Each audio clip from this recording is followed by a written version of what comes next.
Hey guys, our food just arrived. Cat, what is disarming me? What's Jeff? Oh, fuck, I've got a spicy mouth. Jesus, What the fuck? Come But on. Sometimes I think we don't deserve to exist, I'll be honest. Because a wax figure can't give consent. But he wasn't wax. That was real Alf. Yeah. It's an honourable remake, isn't it? Oh, yeah, you think that's funny? I really like working with you guys, but you're kind of a prick sometimes.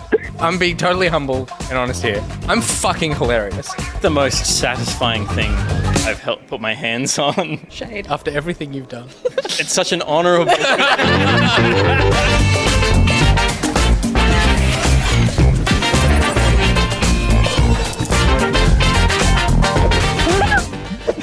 Hello, welcome to Back Bucket! Coming at you live in Loki Studios. It's the 2nd of December. My goodness. How is it December already? God, it's June. And tonight's show is starring Little Will. Oh, it sure is. Goodness me, there he is. With all his... He looks so happy and He's got cute. a little Spider-Man. Got a little Spider-Man. Someone else who has a little Spider-Man. It's Gus Ronalds. Oh, Ah, there Sean it and is. ready for business. Johnny boy. Harry and also ready for business. Peter Byrne. Let's do some business. And the business man. The hairiest man. The hairiest. Yeah, I guess I am the hairiest man. You do have the most hair Well, at right least now. from the neck up. Yeah. From the waist down, I'm an otter. Although otters are covered in hair.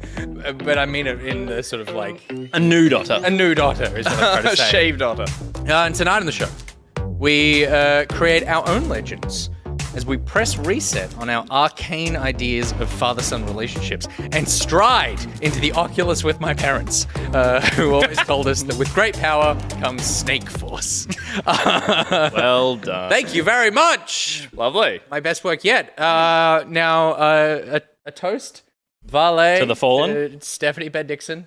It was fun while it lasted. That last step really broke. Yep. The drive home is what is where she died. What did you listen She to? refused this drive. Well, we took separate cars.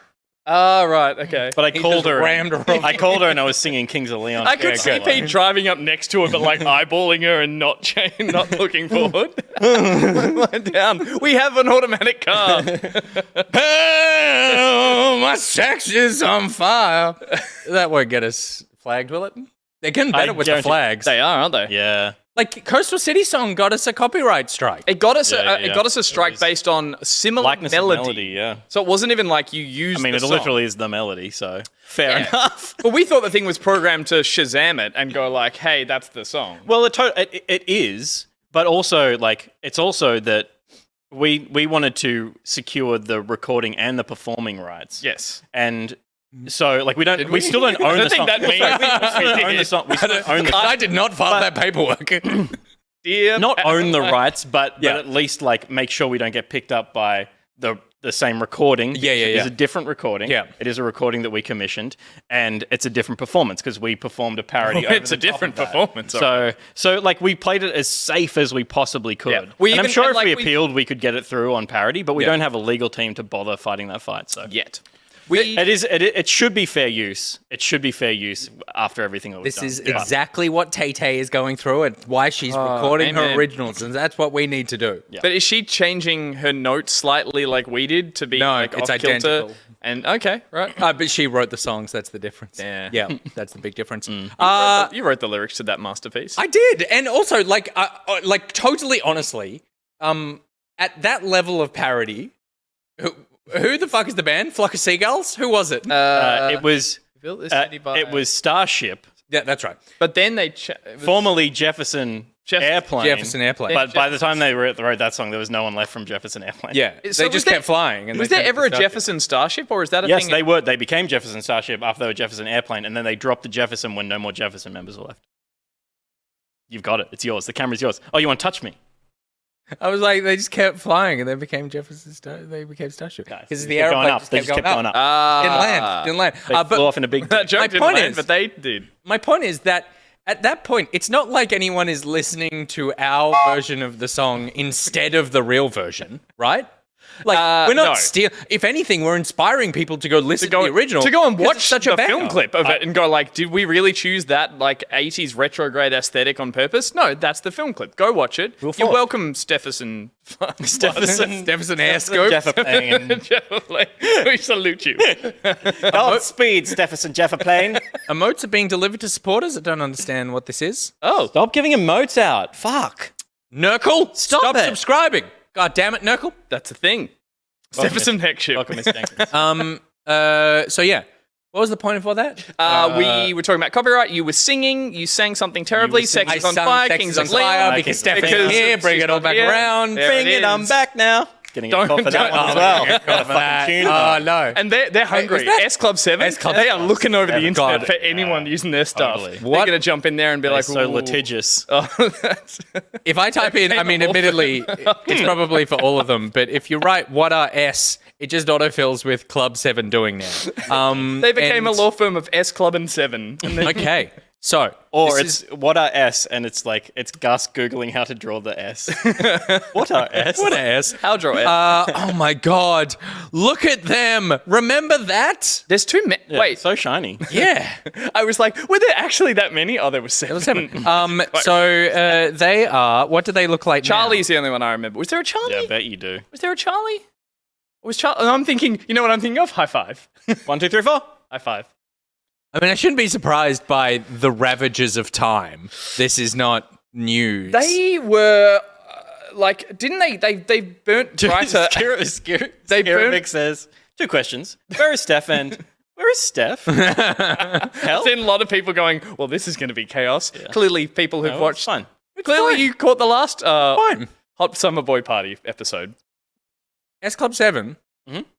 Mhm. There's something here about, she bought a house when she was young. £375,000, sold it for £475,000 3 years later. So it seems like the most successful thing that she has done. you with Spike. Cedo Laughing says. back onto your mic. You do it every week. How does that happen? You squeeze it. Do I? Yeah, you. Sometimes you wake up and it's like very that. touchy on your. Cedo mentions that it's now S Club 3, apparently. No, it's not. In the chat. I'm going to look up S Club 3 and see if it brings up anything. What? I wish that was staged, but my God, the timing. S Club 3 are an English spin-off pop group based in London with S Club 7 former members.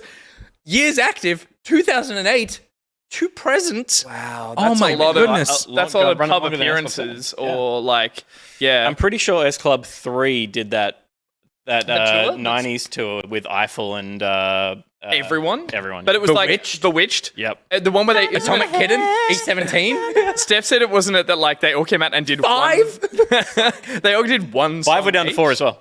5 were down to 4. 5 are No, that's not true. Legit. What? For musical artist. Years active. Whenever until now. No, this is totally true. There is a 4. amazing. Okay. Different band, though. I miss 5 though. How- I miss Yeah, 5. 5 were great. And When the the lights spell- go out. When the and- lights go The out. lights go, baby, when the lights go out. Every single word I must confess, my love and tenderness. I'll show you what it's all about. Babe, I swear you will, so come to me. Yeah, so come to me. So baby, come to me. Yeah. When the lights go out. And then the Bit rap. rapey and Yeah. Well, it was yeah, but and then there's always like a rap the line. tough guy. There's always the tough guy who's Yep. like, there's one who sings I know really what well. you want when it's in the video. Sing it for me, baby. Give me all that you got. You're the tough guy. I remember that. It's you. Never gonna stop because it make me feel hot. And we're 3. THR. And all I- 3 It's all 3. in I there. That's just us. see Pete all on in the there. train to the Blue Mountains. Never gonna Gonna stop because you make me feel hot. hot. Yeah. I know what you want to do, Quiet train. and girl, I feel the same way too. Something through the days and the nights. It's about time that we turned off the lights. And he drops out of the rap set. God, that's fucking good. That got is that so all on good. your hand when you get off the train. It's about. Oh, I was sweating. The It whole would have time. been but what I was going to say lost about that gig from Steph telling us about it is that like they all got one song because like they were one hit wonders. So it's like there's a multi I've performance. had multiple. They did, but it's like they're all one album. They all came out and did like one song, and then like imagine being the MC, bringing them out, and being like, "Please welcome 5 down to 4. Please welcome Club 7 down to 3. Please welcome Bewitched, no longer bewitching." It's like, Yeah. It'd be sad, but No like longer bewitching. I don't know what would they be. No, that's fine. Oh, okay. Yeah, it was just a funny. It was legitimately funny. It would be like a I wasn't line. laughing at you. I was Your laughing reaction with is you. you didn't laugh at all. You just repeated it at me. Yeah, but with appreciation. He said it with appreciation. In the same. In the same way that I said, Atomic kitten. they just kept flying. Atomic kitten. Yeah, atomic kitten. Now an atomic cat? Kitten. Yep. Now dead. No, dead. Atomic roadkill. Atomic skeleton. I wonder if there are any kids watching, like people in school. By the way, people in school, on the train here from home, lots of kids hop on at like 3:30, and It's thanks like the same Maroon beard hamster talking to himself times 3. but lots of kids hop on the train, Yeah. and I was just looking at the way that they interact with each other, and it's entirely through their phones. It's insane. Yeah. Everything is like on a screen and then showing something or sharing something or playing a game with each other. And I feel very old even saying that. But I wonder if they have the same thing that we had when like music like when Five would put out a song and everyone at school would know that song. I wonder if music still like hits in the same way these days, or if things like, because of things like Netflix and games and stuff are so more ubiquitous, other shared experiences have sort of taken It's over? through something like TikTok. It is now like everyone knows that one song and is referencing that one chorus of that one. Like it's now, we don't all listen to the full song from what I've seen. It's now we just say that, like just that chorus that gets used on loop in the TikTok or Instagram story. It's like that one Dua Lipa chorus. Like that's what I imagine it's like. My actual legit question is like, how do kids use phones all day at school and not charge them? Have they all got like mad battery Such packs? fucking old. Yeah, man. they've all got the little. Because surely the school would say, do not charge your phone here. Like, or are there just charges galore at school? Well, they can't use it during class. Yeah. So okay. you're saving battery there. And they all have those Just leave a leather. portable locker charger in your locker. Yeah, and they all have those leather wallets that Or in your backpack. cases that are for their That have- phones that also have a little inbuilt battery charge. That's what kids love. Kids love those leather love a wallets leather wallet. that open up and have We a make little fun of like charger. Timmy. He's got a pleather one over Yeah, there. He's got yeah. the knockoff one. But yeah. Okay, good. Good chat. Okay, good. Well, we should kick up with the show, but before we get started, let's change the tenor of the conversation. Yes. Away from Five to something a little more serious, and also exciting, which is that we have been asked and therefore have accepted the wonderful honor of being Game on Cancer ambassadors. Backpocket, our official Game on Cancer ambassadors. Game on Cancer is a initiative part of Cure Cancer that is focused on the video game community, and we are thrilled to be one of their official ambassadors here in Australia. Because we and through our community are hopefully going to be doing so much for them, they did something for us, and they put together a little video saying thank you, as well they should have. Well, let's have a look. Hey everyone, my name's Morgan and I'm from Cure Cancer. I'm here to give a big thank you to Backpocket and the Pocketeer community for supporting Game on Cancer Holiday Spectacular. This December, the gaming community is aiming to raise $100,000 to support the early career cancer researchers working tirelessly across all areas of research to find cures for all types of cancer. If you'd like to support this amazing cause, you can sign up to fundraise yourself, donate to your favourite creators, or simply help us spread the word. Every single person who donates will go into the running to win prizes from our incredible partners, including Bethesda, Xbox, Nanoleaf, and many more. So head on over to the Game on Cancer website or our social channels and let's work together to make this the last generation to die from cancer.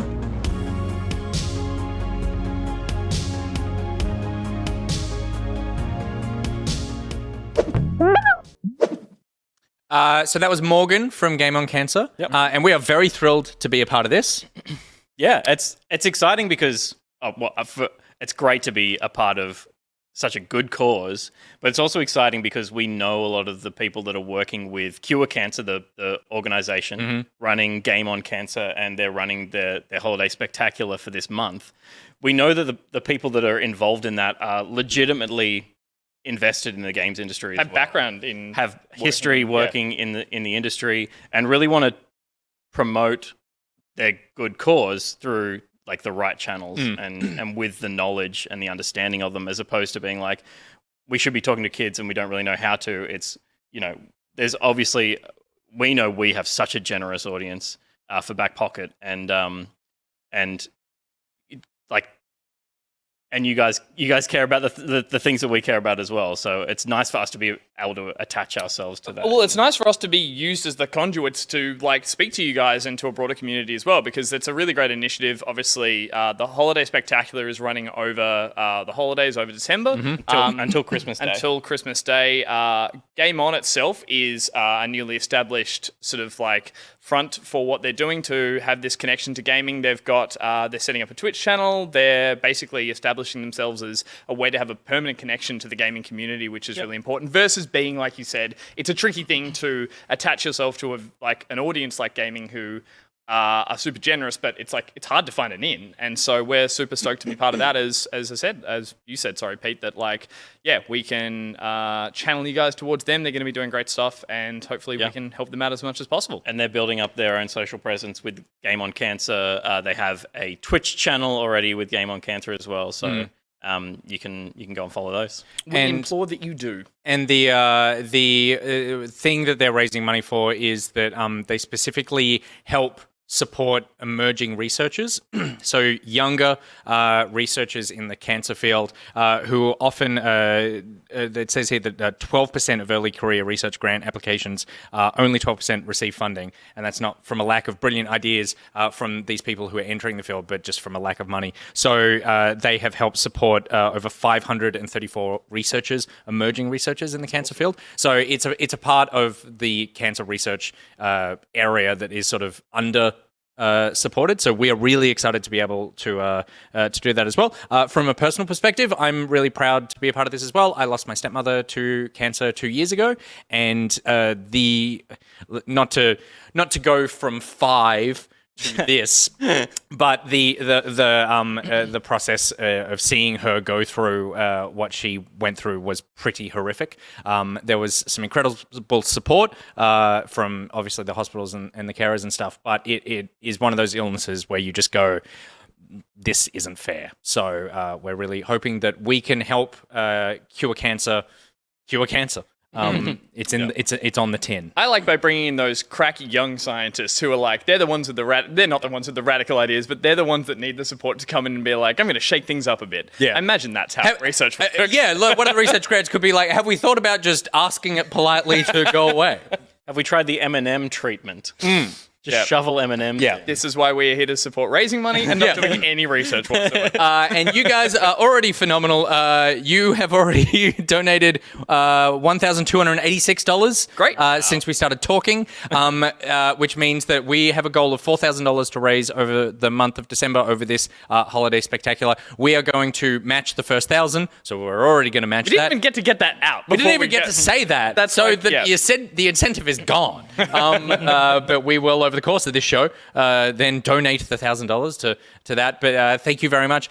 This link will be live for the whole of the run up until Christmas. So please, if you have any spare dollars, if you are thinking about giving us a donation on Twitch or subscribing or something, how about just shoveling that money towards this cause over the next few weeks? And then we'll be doing more initiatives over the course of the next 12 months when their big things pop up. So think about it. It's your Christmas charity donation, and then also tax deductible. And there's that.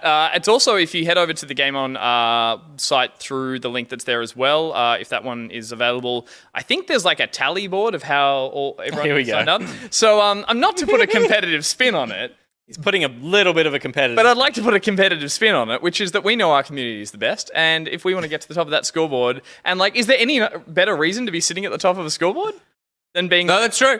Oh, I mean, I'd like to win an NBA championship. That'd be pretty cool as well. Just saying. I mean, this first, but that's a close second. Okay, sure. I shouldn't have brought it up as I... Come on! Everyone wants to win the NBA championship. Slam dunk cancer by getting us to the top of the scoreboard. Good. It's a list! It is a list. It is a list. And you can help us get to the top of it by smashing cancer. You would like to remove everyone except for the first. Okay, fantastic. So thank you very much.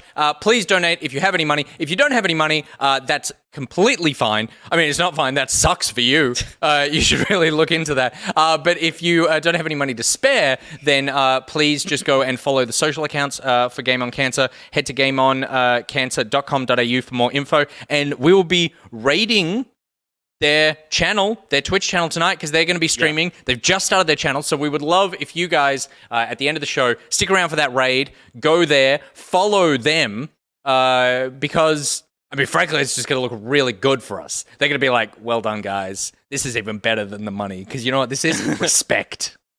Respect. No, I'd say stick with the money thing first. But Money first. Respect later. Money first, NBA championship That's how you second, get the respect third. with the money. Wait, Okay, but yeah, that'll be happening at the very end. So stick around for that and go show them a lot of pockety butts. Yep. Yeah, of course. Good. Which is what we've seen happens every time we raid. Yeah. So. Okay, cool. With that out of the way, let's get on with the important discussion. Just saying, what y'all been playing? Holy shit! Yeah, LokiCat. Oh my god! What? We're at $3,400. Oh Jesus! I think LokiCat did something Did LokiCat do something? a bit silly. Can we move? We've got to. How do we know? So we can read. Is there a thing? Did it come up? Did a name? A little love LokiCat. heart pops up. God damn Yeah, it, just a little love LokiCat. heart. Yeah, it is. Oh no, It's just a little love heart. Oh, It's good. just a little love heart. Yeah. It's just a love Okay, LokiCat. I mean, now I have to say something nice about you for your I segment. know, we had such like vicious lines written this week. venomous comments to throw your way. What many a jerk. things. And Very personal as well. Yeah. Yeah. I found out some things about you, but It's- that'll wait until next time. Okay. It's just we need to Oh my reset this again. goodness. Is it over? In the ad break, We really move it. talked about how to make sure we'd have a nice little bit of growth over the whole length of the show, and we messed that up. A nice month. little bit of growth is like Gus's motto, and so that just I'll put that on a Red Bull t-shirt. in like 8 months. All right, that was a little. You still haven't bought and/or worn my face on. Oh yeah, I do need to buy it. It was, Yeah, no, okay. It was because I was moving. In It's 8 'cause I months. was Oh, moving. you were moving. I was moving. We're not arguing. It's not a non-Steph argument show. Let's get on with it. Okay, cool. LokiCat, amazing. LokiCat, my God. Look, what can I say about you except you are one of the greatest human beings alive. And that's just truth. That's a true fact. Let's bring in Little Will. Also one of the great human beings alive. How are you, buddy? I'm good. I'll take that compliment. It's a nice compliment. It's a really nice compliment. may I Thank you. objectify you a little bit and Please. say, not only one of the nicest people Oh, alive, God. but one of the hottest pieces Dude, of ass on the internet. You're getting so fucking sexy. It's unbearable. Look at you He's down just there. a babe. Can we get a big Will? Yeah, well, Nah, that's not built. it's happened already. I can just overlay you over the top. There he is. A little bit of growth. Hey. Yeah. God, remember when your forehead was that smooth? None of the stress damn lines. it. Anything. God. Will, you fucking A lot Melvin, of it's Spider-Man. I just didn't even notice it because you're too perspiration. pretty. It's just- Melvin agrees with you in a way that let's look. Steph isn't here. Yeah. We can reveal some of the things that we say Let's do a pre-show. list. Let's do a list. Well, the top of the list is what I said to Will when we were doing the tech check, and I said that, my God, Will, with that face, you're going to be swimming in genitals down in Melbourne. He And I did think say it's that. true. And then he looked around like he was drowning in them already. It was a good bit. I was Well concerned. performed. Well performed. All right, Will, talk to us about video games. And hipster Spider-Man. The game that will get all the genitals. It is, of course, Marvel's Avengers. Hey. And it's received. I mean, big is a word, but it's the same game. But the biggest thing is, of course, Spider-Man has come to the game. The thing that was promised pretty much from day one. It's now day 370 something. He's finally arrived in the Still game. no Spider-Man. I've been counting the days, but he's in the game. There's also a bunch of other things. There's a raid, which I will get around to see how Avengers manages a raid. There seems to be puzzles, all the This is rest the of it. first So raid in it'll the be game? cool to see. Yeah, I think this is again another big promise was raids, great. and they've finally delivered on that. So I'll check that out and report back. But for now, I've just been jumping in with Spider-Man, and it's a really strange experience because Imagine it would of be. the Insomniac games, Yeah, and not of in a course. way that it's like a comparison thing. It's just occasionally I forget that I'm not playing those games, and I press things on the controller that I hold when I play those games, and nothing happens. It's a really odd experience. strange. He feels, in terms of the characters, it's really strange. He feels the least agile compared to all the characters, which is a really strange choice. He's Is very that because they've weighty given him like character. so many detailed animations that they have to let play out when you press a button? Like that's what I'm seeing is that like Totally. because you've got to be an acrobat in It the makes air. it janky and sticky. You watch it happen and you can't perform another movement while that's happening, so you're much Totally. stickier. Yeah, weird. It's everything's very it's totally, it feels slow because there's so much kind of going on. To the point, I will say the weirdest experience is watching Spider-Man. I'll just find the moment. Watching Spider-Man reload his arms, which again is a very long moment to experience. So here you go. He's done his sweeps. I think it's in here. Yeah. So Oh, right. What? which is Ew. again just breaks the flow of the character in a way that's and in the game you've got the Hawkeyes and both of them are firing arrows. They never reload. Yeah, There's never a moment where they've got to kind of register, and with a character that needs to be moving around constantly and constantly attacking, that is a very strange choice. I mean, that's put in there, I imagine, because there needs to be a way to limit your use of that ability, so you're not spamming it the whole time, I guess. But like, But that's totally. But then that's the thing. It's a ranged attack, and there are other ranged heroes that don't have reload. a So just have reload. it at a slower rate or something than have him Totally. do that and wiggle his little wrists around, which is very strange. He does his little wiggle after he strange. reloads. He's like, I'm- got to shake out that empty cartridge. Not disagreeing. Yeah. That's so strange. So it's an interesting hero. I've put in maybe 2 hours or so with him, and as you're expanding, as with all of them, the more skills you get, he does feel a little bit better. But I think the whole time it's hard not to draw comparisons, not just to the Insomniac games, but more so the Ultimate Alliance games as well, which I think this game is a lot closer to in terms of that. And so yeah, it in saying all that, it does feel like the perfect version of Spider-Man for this game. Like he fits with their combat system in a way that is quite nice. As much as it is a downgrade, it feels suited to this And kind so of experience. they didn't put out new story-based content, did they? There was no single-player like story Black stuff Panther, on you this. got that whole new area, you got like a Yeah. sort of new story. So are you things. playing any new areas or new stuff, or are you just replaying old stuff with a new character?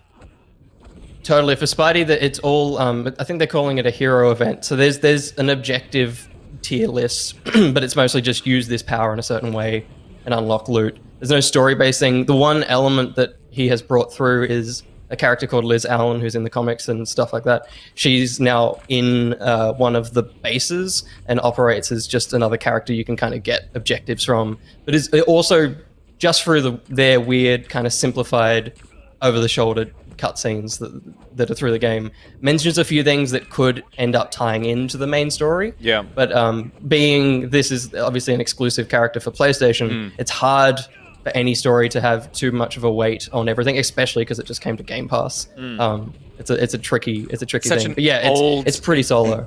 It's such an old thing, the idea of like a console exclusive character to Totally. a sort of live service game just seems, particularly when it's such a huge character. It's not like they're just adding. It's not like Crash has joined the Avengers or something. yeah. It's like Spider-Man, one of the most iconic superheroes of all time, is only available on this platform. Yeah. So therefore, it has to be neutered in some kind of way. Yeah. Does he have the full upgrade Yeah, path and stuff like the other characters? He does, yeah. He has the 3 upgrade trees that the other ones do. He's totally entirely in the game. It doesn't feel half-hearted. But yeah, there's just this is also the update which they promised a big change in loot. I don't know how much you remember of this game, but right at the start, Remember the loot way you sucked? upgraded all your the loot was terrible. There was like 8 different elements that you had to collect through the levels to upgrade your gear. Now they've taken a simplified approach. I think there's only like 3 different types, and gear doesn't actually upgrade in the same way until you hit a certain tier, like 130 upwards. You can then start to upgrade gear. So it's simplified, and dependent on what side of that argument you're on, you'll be happy or sad. I just have always been like, number big, I'll pick it. And that's not changed for me, so I'm totally fine with the new changes. But Well, that's yeah. why we call you Big Willie now. The combat, obviously, this is the most combat heavy in terms of like versus Insomniac that had, exploration and all that kind of stuff. But there is still web swinging to get around between objectives. Is that painful? Like, because I was just watching you do it there, and again, that's kind of why I enjoyed that more in my Spider-Man games than the combat itself. So there's like less of Yep. a comparison to draw. The game is still it's still very functional. Okay. Yep. this is yeah, totally. Well, hang on, let him emote a little bit. Nice. There we go. Good. Like and movement movement as all the characters has always felt a bit funny because it has to live with that ceiling and kind of move you through combat arenas and stuff. But yeah, just watching it, does it feel okay or does it feel as janky as it looks? It depends on the area. If you're in a cityscape like this, it's kind of okay to be swinging around, but there's so many close quarter combat, like little hubs and stuff you're fighting in, and then, you know, his base jump is quite large, so you're just constantly bouncing off roofs, and they've implemented stuff like wall crawling. It doesn't really work. You'll see here. It does not. That happens. So, Great time. God, get him, kill him, just let him die. Just let me out.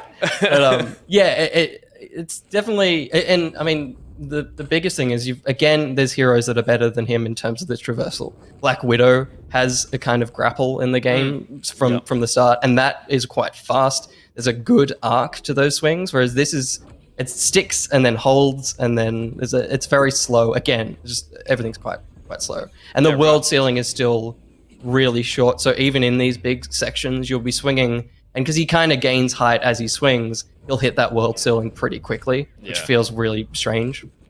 That stuff this stuff we're seeing now looks quite dynamic in the way that the Insomniac stuff does it, where like it knows you're doing something cool and it moves the camera to show off the cool thing you're doing, which I haven't noticed a lot of in some of the other footage I've seen in the game. I still haven't played it, but do you feel like they've at least captured some of the coolness of Spidey in action, or does it just totally? They have the further you get in that tree, the more combos and stuff, because they lock away a lot. So early on, it does feel weird, but yeah, the further you get, the more you get these cool takedowns and stuff like that. It definitely nails the fun, and that's what I kind of feel in the sense of it fitting this game. As much as everything's a little half baked, it still is fun to play. And like I played a few other things with other characters, and you know, you're beating down an enemy and see a web fly past your head. You're like, I haven't experienced that in this game before. That's quite cool. So yeah, no, they're definitely it's despite all the problems, it's still the same fun that I've always had coming back to this game. Yeah, so it's just a new element sickness in there. in you, William. Yeah. It's just I'm glad you took the bullet on this It's just like, for the little amount of time I put into playing this game, the thing that excites me about it is playing as Hawkeye, playing as Black Widow, playing as characters that don't have their own standalone game. So I can definitely see, like, if this was offered, if I had it in my game, I'd definitely want to try it out. But it's like, yeah, for me, it's playing the slightly less used and often more interesting characters in the end. The last question I had was just the voice acting and the Peter Parker-ness of it. Is it any good? Because it was really great in the last one as well. In Insomniac, sorry. Insomniac stuff. Yeah, totally. The voice actor they've got for this, so I think they've said, kind of Tom Holland, they've said 20-ish. And so he's a little bit younger, but it's definitely, unfortunately, adult being young. And so it sometimes works, sometimes doesn't. Yeah, and they've also not strayed too far from the Insomniac voice actor as well, Yuri. It has that, as with the whole game, a little bit of impersonation vibe. Yeah, a little uncanny valley. They weren't willing to stray too far. Yeah. Yeah. And the most important thing, Vesuvius says in the chat, did you know that Tom Holland and Zendaya are dating? Is it Zendaya? Zendaya? I thought so. Yeah, they had their first red carpet premiere as a couple the other day. Yeah. I thought I saw I'm invested. Are you? Yep. I thought I saw a both gif wonderful. of her coming in, like, putting an arm in his, and he shrugged her off or something, and it was like... Isn't that the reason? It's like, oh, then they're definitely a couple, because it's like, they don't want to be seen in public and all that. They just look like they were just... did they say, we're a couple at this thing? Because it just looks like they were there to promote their movie. Some canoodling photos. There's some paparazzis. Canoodling, you say, William? Yeah. Well, I never... Canoodling. Yeah. Public as well. I'd canoodle him as well. Good. Okay. Thank you, Will. I appreciate you playing that game. We look forward to hearing from the next DLC hero in another 347 days. Yeah. Well, there's that. A little check-in. Jesus. We've hit $4,651. Plus our 1,000. Plus our 1,000, which we'll put in at the end of the night. I can't do that math. No one can. So thank you very much. Continue donating. Just because that number is big none of this money's going to us. It's all going to some kid who has figured out how to cure With a cancer. Just doesn't calculator. have the Run money in yet. with a she calculator. just doesn't Some have the nerd. cash. Who's going to run in and ruffle up all the papers of the old scientists, and then it's going to fall together and be like, Totally. it's going to present itself as a solution. That's then- how research works. And then one of those established scientists is going to be like, quick, we've got to take a picture to memorialize this incredible moment. And they're going to be, I don't have my phone, it's not charged or anything. And then they're going to look at that young, scrappy unstart, and they're going to look at her and go, do you have a phone? And she's going to take out a leather case. wallet and open it up. And she's like, full battery because I carry a Garmin fucking charger. And a phone starts swing on that ringing. And bow. 1, 2, 3, 4. High five. Starts playing in it. Good. God. Full circle. That's what we call that. Gus. Yeah, I've been playing some stuff, but let me finish. There's more. I was gonna say, Professional host. I've been playing some get paid to regular do this. console PC video games, but I decided to dive back into my VR headset world, into a couple of VR titles. The first one we don't have any footage of, but I just wanted to let you feel vindicated in your choice of Ragnarok. Came to Original Quest. Oh yeah, the rhythm The Viking game. drumming rhythm game. That is on Quest OG, not because I think it was just on Quest 2 at one point, and a few people mentioned in chat it was coming to OG Quest, which is what I have. It is on that. It's fantastic. Yep. It is great. It is such a wonderful. It's the basically Guitar Hero with drums on a Viking ship. Really good fun. Then the other game I checked out was a game called Stride, which a lot of people are going to see and immediately want to throw up because this is essentially Mirror's Edge in VR. Something sick. Yeah, something that's not that essentially Mirror's Edge. that is Mirror's Edge. This is the most mirror edgy part of it. It is a parkour combat game that includes some web swinging. And some hate it. pretty cool combat. The God, swinging how is did you not fantastic. throw up? Slow-mo and gunplay. All things that I really enjoyed doing in VR. And I've got pretty good VR eyes and brain, like as of having, like I can deal with You mean you got an iron VR stomach? iron VR stomach. Yeah, I'll go with that. So I've played a lot and I don't get as motion sick. You know what you got? You got good vromic. Good vromic. And this game tests that. Why do I keep winking at you? I don't know what's going on. This is a game that has 3 basic modes. There is a time trial mode where you basically run through an obstacle course that is a lot more simulation looking than what we're seeing at the moment. It's like just big white blocks and you've got one direction. You've got a huge black mass that's sort of eating up the world behind you that you have to keep running through. A surprising amount of distance that you get to fall back before you fail, which is terrifying. So, So you're in. So usually the black mass would kind of come past your peripheral vision and be like, ba-boom, you fell too far back, restart. It literally lets it get like maybe 5 meters in front of you so you can see where you need to go. I just say everyone in chat is getting sick, and I totally sympathize. Well, maybe just pause the footage and then just like skip through the timeline, and we'll see some lovely stills. Oh, that's some stills of the game. There you go. We'll try- captures Sorry, the magic of VR. The magic of you're all getting sick watching this on your phones? Come on, I did it with goggles on. yeah. Well, I mean, we don't all have iron for guts. Iron for guts. whatever it was. Oh my god. The other mode, which I think was patched into it, maybe because this has been on what do you call regular VR, like non-Quest, the like Steam VR. There's no regular VR. They're all different they're headsets. all- The Vive, the They're all Yeah, but everything PSVR. starts on that. So on like what would you call PC plug-in VR, like the ones that'll that do. Yep. Yeah, PC plug-in VR. It's been on that for a while. It only came to Quest recently, and that version, when it moved to Quest, added an arena mode. What that essentially is a city block of rooftops and an ever-changing goal, which switches from just get to the other side. It's got a cool little thing you like glance at your watch to see. ... VR. No, yeah, okay. There's no good way to describe it. You've just got to get to the other side to grab a briefcase. The second you do that, enemies spawn back in the area. You've got to kill them all. So you run back through and you You know kill what all. this is? It's a wave mode. It's a wave mode. They've added a wave mode to a parkour VR running game, and it's surprising. It's well made in the sense that the traversal and the anti-nausea mechanics that are in it work very well. That I think a lot of people would be surprised at how much you can play before you throw up. It did eventually. Is that on the I box? played about 30 minutes, and then I was like, such a disaster. something switched in my brain after 30 minutes, and I did one bad turn and was like, and we're out. But it is. I loved Mirror's Edge, and I've always I love the idea of the leaping over roofs and stuff. The grapple is really like swinging is not nauseating in games as much as like a sort of stiff jump. How? You haven't tried it, so if you did, I can't wear the headset without feeling sick. Pete puts on the headset and he's Liza Minnelli in Arrested Development.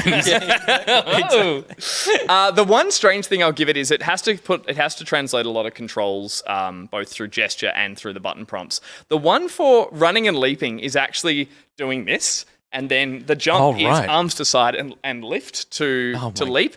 So it is a very involved VR game. But usually that takes away. Running with a thumbstick and pressing jump with the A button would make you feel sick. Doing this and then leaping, doing this, Peter, and leaping definitely negates the nausea, and it makes it feel a lot, but it does get you sweating. And so it turned into a very, very sweaty 30 minutes before I felt sick. But it's really fun. But thankfully, you weren't sweating alone. I wasn't sweating alone. The reason I had the VR headset out was because I didn't get to play as much. My parents came and stayed with me for a weekend. We did all the fun things you do with your parents. Sweat it up. We ran out of things to do, at which point my parents were like, what's that about? And I had my Oculus Quest out next to my consoles, which, as we've talked about, is the lovely advantage of that system, is that you can leave it out to have people inquire about it, to which I was like, no, you can use it. It's like a coffee table book. Yeah, exactly. So, But your stomach. But we'd also got to that point where it was like, fuck, my parents were just getting up and walking around the house. Like, so I was like, oh my God, I have to do something. And I was like, this is a bit of a What stretch. if I make them ill? And if I make them ill. So I Then they'll leave me alone. I popped the headset on and I started just showing my mum like what is called First Steps. And it's still installed by default on both the Oculus Quest Good luck, versions. Will. We didn't put a title in for this one. And yeah, good point. And I was like, my parents are pretty Luddite-ish when it comes to video games and that kind of stuff. They know it exists, but they don't really get a kick out of it. And it was just that joy of watching someone who'd never experienced VR, especially like in a good sense, doing the little like dancing around with a robot, which is I think the thing that's at the start of it. If you have that, this is what you're seeing here. It's just basically this prompt to dance around with a creature in front of you. You can crank the music a little bit. It's a really boppy song. All it is standing on the spot and like you can hold the hands. It mimics you, and it just makes anyone kind of like, oh, I'm having heaps of fun. So I filmed my dad doing it, which is some A-grade dad dancing. And he was angry before we put it on. He was like, I'm not putting that on. I'm going to be sick. I'm going to hate it. It's going to be terrible. And then I'm obviously filming the one-to-one. But if everyone's seen their dad dance at a wedding, this is A-grade. He doesn't know he's being filmed either. So it was quite joyous to watch someone get into it. They can't get the gripping. They trying to hold on to something and then grip and let go. Like, I literally had them both do this one. Okay, now throw the item, and they just threw the controller out of their hand. It's a hard thing to get their heads around. This is like built into the Quest. Yes. Yeah, I think I've done this. With Everyone my does partner this, and it was fun. I It's remember fun. It's cute. when I tech tested it for the very first time. I was like, it gets the hips into it and everything. I didn't tell him I was going to play this on screen tonight. So Dad shirt as well. Liz Dahlia. Still his hips? Sorry. Still his hips? No, yes, not his knees. He's got he's got two iron knees, and it was a. I'm gonna dress like that soon. It was a really, really delightful evening of going like, all right, let's see if they enjoy it, and That's great. they absolutely got. Did he take a bow? Oh, he's a little bow. yeah, so good on Dad for love. giving that a go, and actually afterwards having a good giggle about it. So again, if you've got the original Quest or the Quest 2 and you've got First Steps, just like if anyone's ever asked, I want to have a go, just plug them into that. It is just so fun to watch people enjoy. And it was a good little bit of gaming on the weekend. And speaking of dads, I assume, speaking of parents, let's put it that way, Jaw Drop 91 in the chat, my wife and I are laying on the hospital bed watching with our almost 2-day-old. 2 days old, Smokes. just had a baby. Wow. Lying here watching Back Pocket. Get yourself a VR headset, pop it on then. Put it on that baby. They got to get that Rummick soon. somehow. You got to get it young. Congratulations. How exciting. That's amazing. My God. That's the best and the worst time of your life is ahead of you. How fantastic. Congratulations. That's wonderful, guys. You're going to be dressed and dancing like that as well soon. That'll be you in the future. Your kids will be filming. 18 years in the future. 18 years in the future, you'll be... But it gives me hope that that's where I'm going to be when I'm that age, or how much better VR will be when my kids put it on me. It'll be dead then. It'll be dead, I'll be dead. There'll be something else. Yeah. That's I'm glad though. That's fun. And you know, and like kids, when parents are over for that amount of time, it's just like anything, like literally just anything that distracts them for 15 minutes. That's all you're looking for. I was at the end of my tether, and that was a wonderful solution. So, speaking of wonderful solutions, poor segue. I have been devouring, and admittedly a little bit late, but only by a couple of weeks. Okay, let me step back. I haven't really played video games this week. It's been a very busy I week. showed footage of my dad in VR. If you can play more than that, then you're doing better than I am. I mean, I've played Halo, and we'll talk about a bit of Halo. And I've played Guardians of the Galaxy, and we'll talk about Guardians of the Galaxy later on. But I haven't played anything else. But I have been consuming video game adjacent things. The first of which is Arcane, the series on Netflix, the animated series on Netflix. Wait, a television show? I know. You understand the precedent this sets? The precedent. A television show in what we've been playing? I know. I can't. I didn't. It's out of the bag. I did not want to incur the ire and wrath of Angus Ronald, but I risked it because I was like, You know what I did? As soon as I saw that, I was like, fuck yeah, download that. yeah, good. That was the first clip ready for tonight. Excellent. I don't Based know on the League of Legends video game series, you say? Well, then let's watch and talk about it, shall we? Unlike a show that might not have been related to video games as a suggested thing of what we've been playing. Go on. He rules with an iron wrist. Have you guys watched this? Yes, I have not. I'm 4 episodes in. What are you thinking of? For it. I fucking love how this looks, and I can get on that just alone. Yeah, cool. That is doing it for me in every scene. Just watching the animation style, this like beautiful sort of painterly. It's 3D.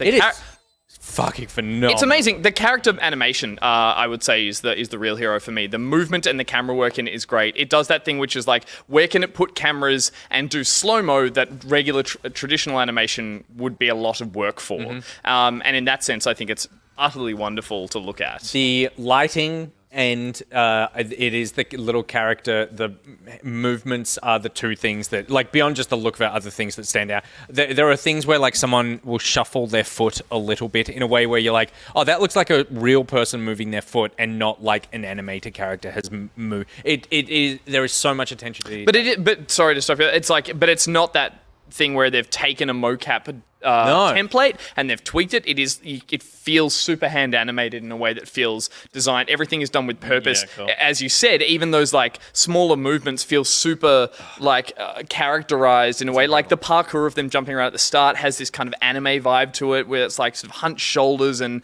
the way the speed ramps around with it and stuff. It's stunning in that sense. And the story is great. The story it just holds up so well as a TV show. I think this is the best video game adaptation ever. I am so in love with this show. I think that, I mean, I worked with League of Legends for a few years, and I love MOBAs. I always tried to get into League, and there was always just something stopping me. Part of it was that I feel like in Dota, there was so much character in the characters that I could, and we've spoken about this, I could construct my own sort of like affection for these characters. The world felt really lived in. The movement, like they all just like they lumber around and blah blah blah. League always was a little more cartoony, and I think that I never just had that hook of getting into it.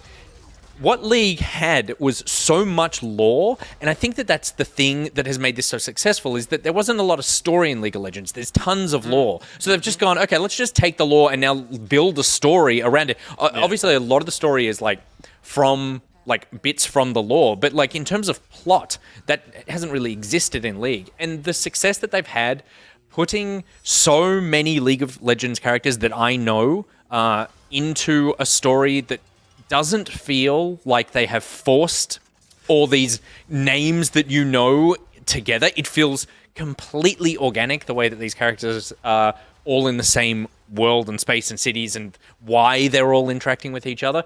Yeah. The voice acting, with the exception of one guy, and it's so sad, the sheriff, and unfortunately he's Australian. I'm sorry, that's subpar. Everything else is phenomenal. The writing is great. I think this is a hit. The sound design is incredible as well. The sound is so good. This is a hit on every single level, and I'm so happy with it. To the point you made about, like, it weaves in a narrative in a game that never really put plot first in terms of it was, it's a MOBA. I was watching this as someone who knows very little about League of Legends, very little about the characters in it. I've dabbled in Dota. I've played Dota Underlord, so I know those character models. I know none of the ones from LoL, but I was waiting for the bit in this that felt like, this must be an important character in the game. This is an ability that's in the game. It all happened.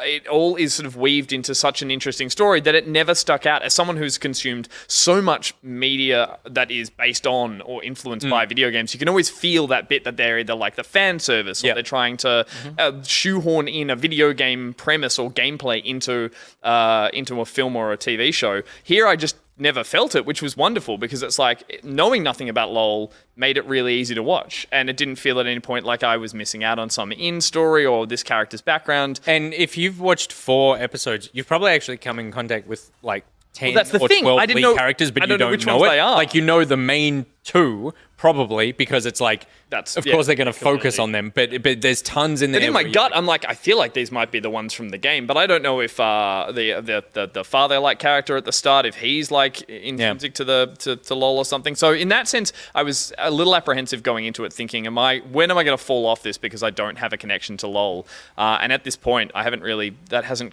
you bothered don't need me. one. No. You don't at all. The other thing I'll say, like, whether or not this is important, is like, in the animation style, I think it's a French animation studio who do it, and you can feel it. Like, How French it is. How French it is. It's fucking great. Like, there's just some interesting choices when it comes to either some of the, like, cinematography or some from the dialogue or the way these characters will have a conversation is shot in a strange way. I'm like, This feels French. This feels strangely French, and I love it. Like, I mean, I haven't watched any of it, but it has so much style in every frame that it's clearly like.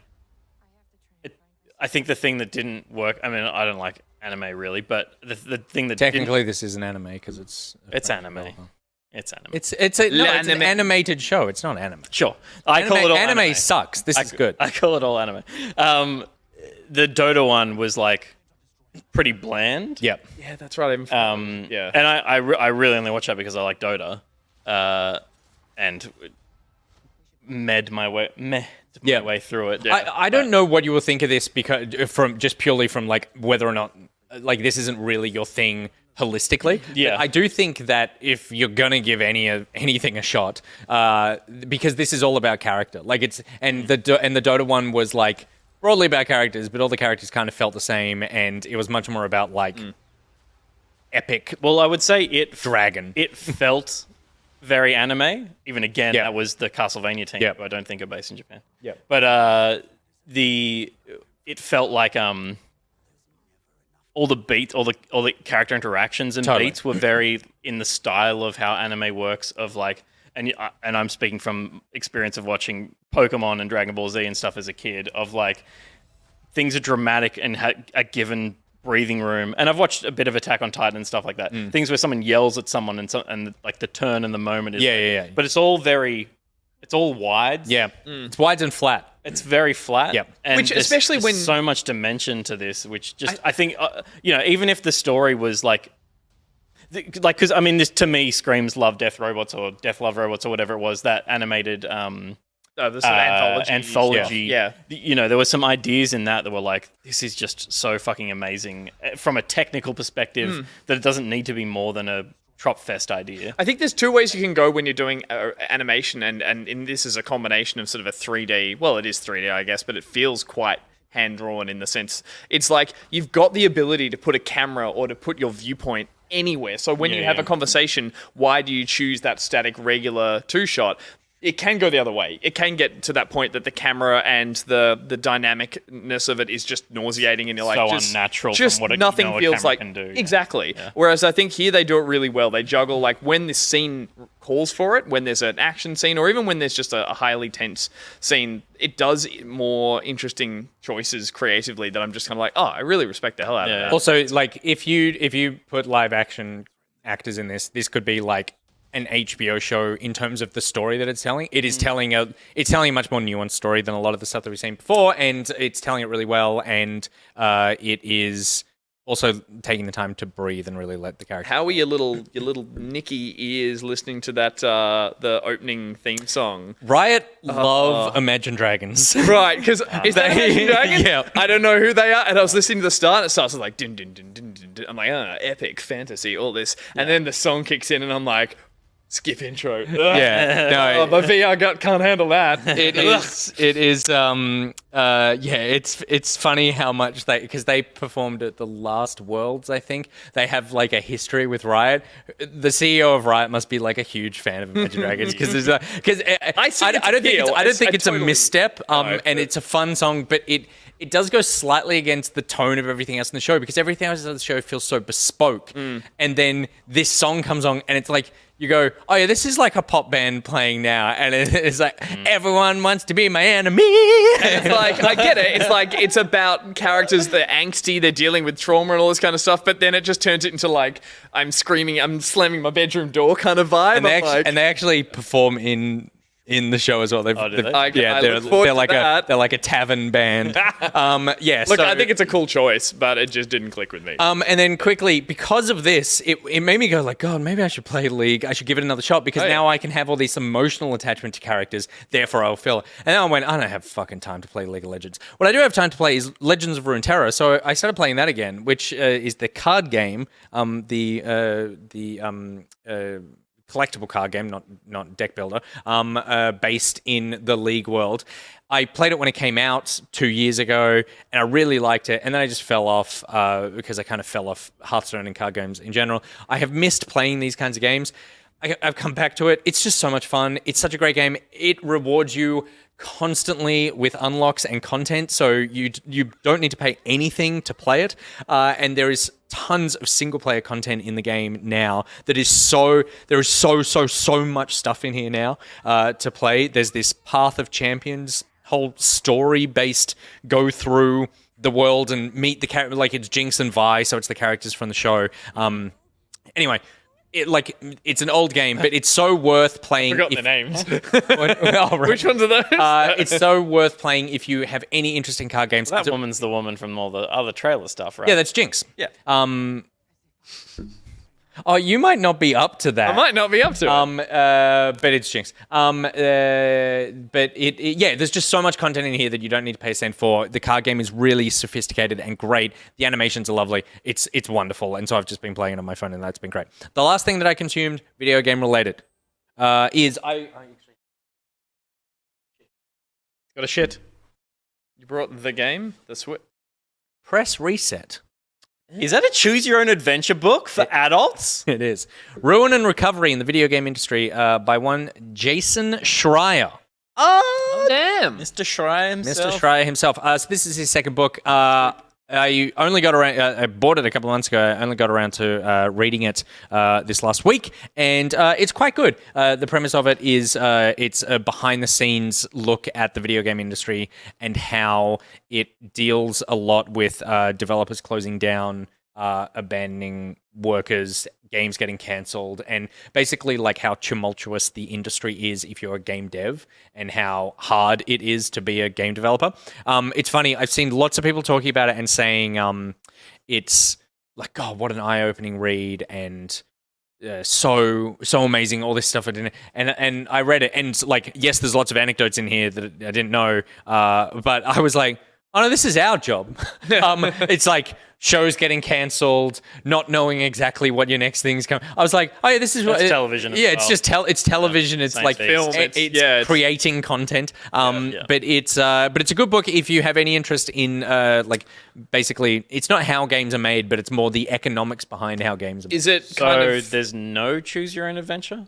I didn't see any pictures when he flicked through it. So The choose your own adventure is I mean, technically you could just like finish a page and open up a new page and see what happens. Is set within the time frame of The last 10, 15 years. Okay. So it follows BioShock Infinite, the development of BioShock Infinite, Epic Mickey, Dead Space, and Epic Mickey, yeah, and Kingdoms of Amalur Reckoning, and Not all about Re-Reckoning. not Re-Reckoning. No, that came out. They press for reset and they're like, let's re-reckon it. And it's basically constantly about how studios crumble, fall apart, and I mean it should just be called Unionize the Book, because it's very much on the side of the worker, and of course I am on the side of the worker. It is more about how workers being mistreated in the industry, because there is the other side of it is like, as I'm reading, I'm going, yes, all of this is terrible, but at the same time, like if a game doesn't sell, there's not much you can do to keep your staff on, but it's like how you treat your staff afterwards. But it's a good read. Totally. So I do recommend it. And Jason Schreier, for those of you who don't know, is a games reporter who's for Bloomberg constantly breaking stories. Yeah. I will point out, though, for balance, that it was absolutely loathed by Bobby Kotick. So. Oh, okay, cool. Okay, so if you're... I mean, that is... If you're allegedly. If you're pro-Kotick, then maybe don't read it. But it's good. Is there an anecdote in there about how... did we have anything to do with the downfall of Epic Mickey? As I recall, there's a bit of an anecdote. The first EB Game Expo. When you say we, you mean you. And you. The first EB Game Expo that we did, where we had a lineup for people, we accidentally our line was so big it went around the Epic Mickey booth. And people couldn't come and play the game. And so they were like, the reps standing in front of the booth being like, Epic Mickey, anyone? And it was like, no one came to play it. Drew was working for Disney, and Drew kept coming. He was like, guys, could you move your like queue? The sweetest man alive. Yeah. Could you move the queue? Please move. Oh boy. I'm trying to find there is a Epic Mickey. I mean, there are lots of anecdotes about Epic Mickey, but and I probably won't be able to find it. I'll give it another 10 seconds. It basically talking about like how Mickey, there were no good Mickey Mouse games, and this was like Disney's big push to get one. And that one of the big problems that people had with Epic Mickey was that the camera sucked, and it was always janky, and the frame rate of it was terrible and stuff. And Warren Spector goes on this rant in there. He's like, I don't know what people expected. In the game, you could just build a wall. At some point, the wall's not there, and then you build a wall. What the fuck is the camera supposed to do? I like that he blames the mechanic as to why the camera can't get into it. That's great. Which is very good. But so good read. Cool. Press reset. Yeah. Peter, nice. close us out. You've been reading or watching. I don't know what this segment is anymore. I've been reading patch notes and watching trailers for Halo Infinite. Fuck yeah. So this is footage from Ranked, which I've been grinding in the last couple of weeks. I was kind of scared to know where I'd place, and I was scared to get into it when it first launched, so I kind of steered clear a little bit. But over the last 2 weeks, I've placed. And have been playing basically solo most of the time in the ranked playlist, which is terrifying. I have had a couple of good nights of playing with Moth and with Gog, who at least when we're on comms, there's just that's when Halo feels like Halo, and it's definitely a much better feel. Yep. Playing alone, you're still encountering massive tools. Or having dropouts. I've is in your squad. Someone might leave. Yeah. I've had a couple of those. So only 3 in your team though, so still a spare. There's still there. Yeah, there is. Yeah, right. Yeah. Cool. Yeah. Yep. All right. Gold 3. What's your rank? He literally yesterday he was like, "We could play some Halo together." I'm like, "I'll play Big Team Battle and stuff with you." And you're like, "You want to do some ranked?" I'm like, "No, I don't want to play ranked with you." He doesn't think I'm good enough for his. What's your rank? I placed Diamond 1, which is as high as you can place. Hey. And then I'm now at Diamond 6 and still going up. It's I think I'll settle bronze, silver, gold, diamond. Bronze, silver, gold, platinum, diamond. Jesus.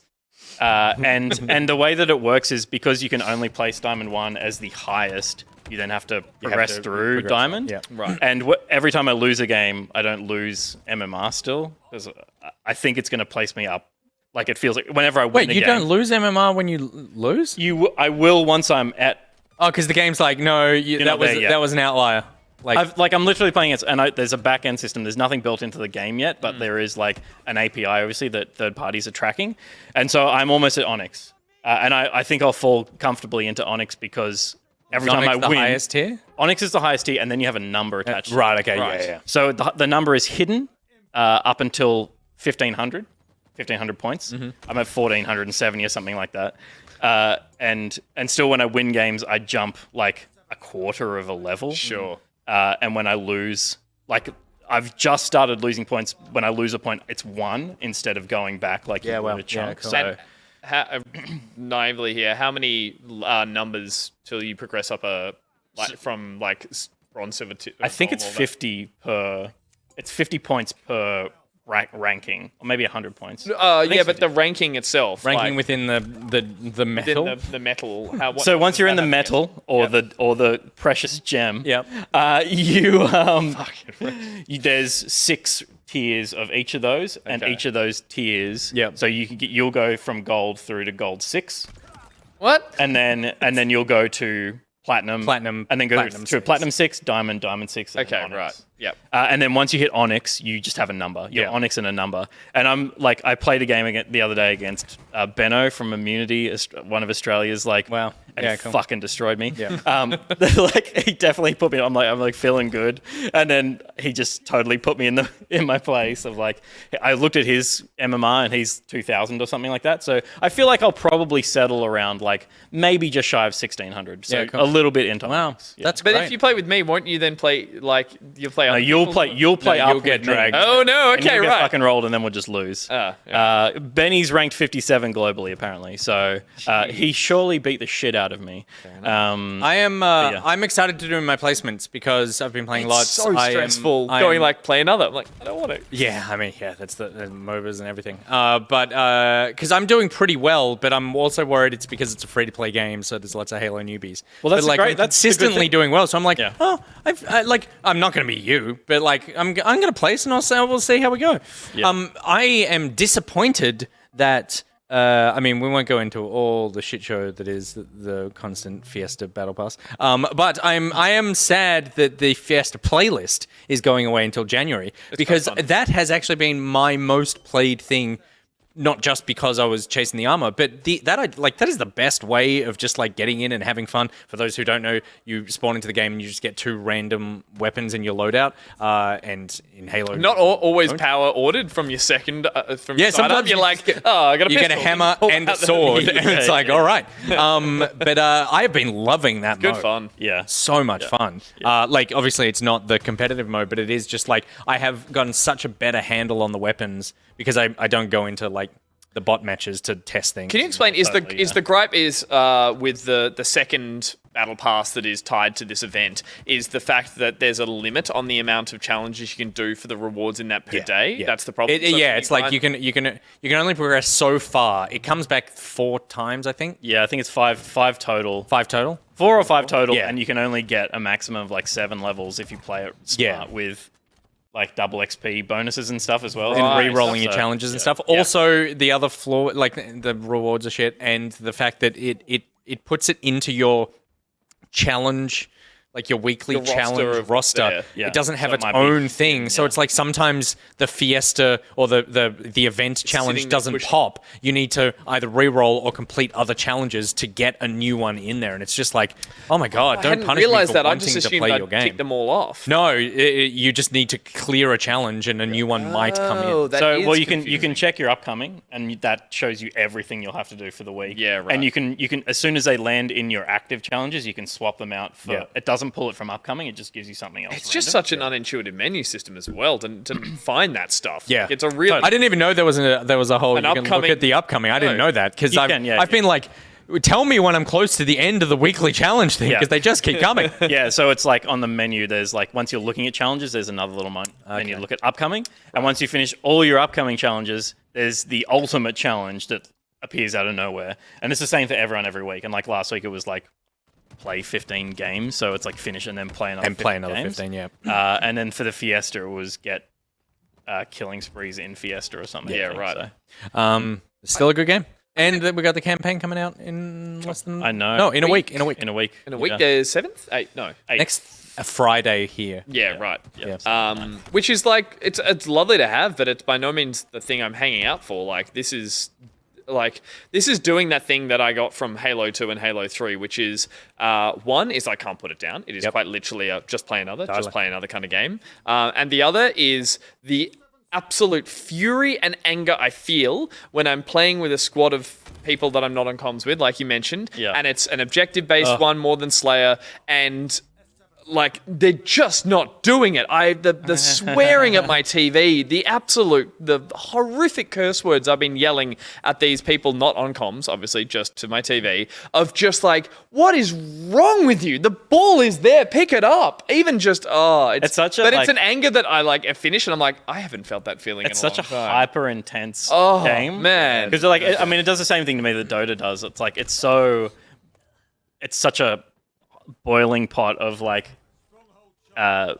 proper like PvP struggle. It's like you really want to beat the There's opposition. also, and to be fair, people are like calling out toxic in the chat. Like this is just like something I'm yelling at myself and at the TV, and I mean that because there's a little part of me that knows that I'm not helping. Like that, when I get angry like that, I play stupid. I'm not helping the team. I'm like, when we're all failing, we're failing as a squad. So I'm yelling at myself as well. It's the scrub's fault. Why are they yellow, not red? Pete changed. I changed the enemies to be yellow. Just it felt better. Look at this nasty play. Fucking double headshot there. That was so good. That's so good. That was me on the other end of that. No, I wouldn't be in a game with you at all. But yeah, I don't think the single player is going to be like, it's not going to draw me as a massive distraction from this. Was my point originally. That's how I felt, and I was like, because I was like, oh, maybe I think I even said on the show last week. I was like, maybe I won't play the single player. I don't really care about the story, and then I watched like the first 40 minutes of the single player, and I was like, fuck, it looks fun. It looks like those little good. those little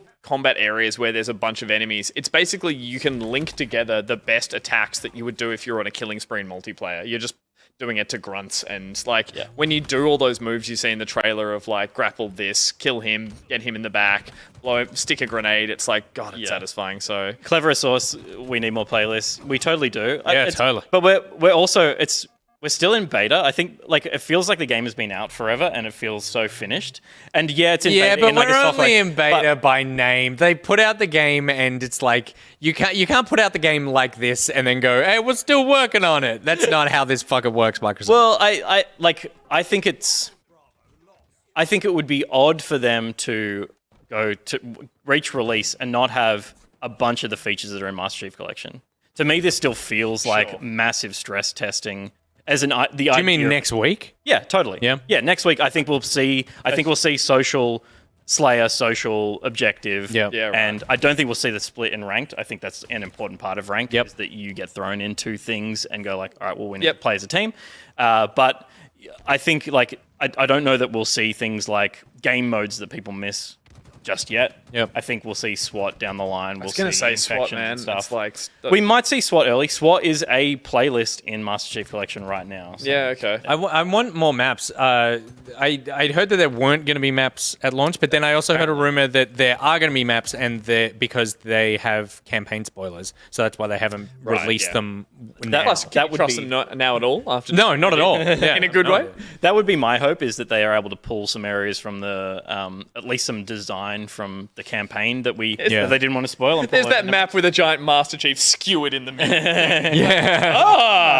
Because I do think it does have that feeling of like 7 maps in total, 7 maps 10 total. Yeah, so 7 in arena, and that you look at Vanguard, a game that no one is playing. But it came out with 20 maps, and only 3, I think, of those maps are reworks of old ones. So you go, okay, you've got 17 new maps. So Halo has so many old maps that they can pull from. It's like, put out a glut of new ones, drop a bunch over the course of the year, and then start remastering some old ones. And particularly in the I'm not going to stop playing. Particularly in the big team battle, because I'm quite uninspired by those maps for the big team ones. They're not doing it for me in the way that they like. Well, that's where I think there would be campaign stuff, not necessarily arena, but a couple of areas. Yeah, that makes sense. Just the open world stuff of like we took this chunk of that play space and added some towers. Blood Gulch win I saw in the chat. Yeah, cool.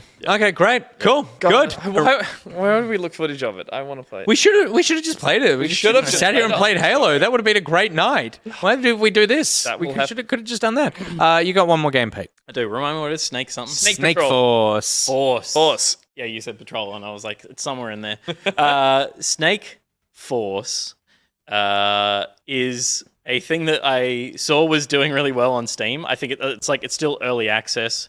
It was free, and it is a shooter with some of the old design ideology of Snake, the Nokia video game. Brilliant. For your smartphone. Brilliant. So you rescue teammates and they join your line. And then, I see. And then everyone fires at your cursor. Incredible. And you can murder your Friendly fire is so if you go in a circle, you start shooting the... you will shoot. If I was walking in a line and shooting ahead, everyone would kill. Oh, amazing. So cool. The idea of it is that you need to collect all these... You need to save all these people, and to finish a level, you need to finish the level with rescue at least 3 bros in this situation. That's us. We need to be rescued. We need rescuing. We do. And We really do. so yeah, you collect them, and then you obviously amplify your firepower, but you increase the risk of shooting. That's so good. That's great.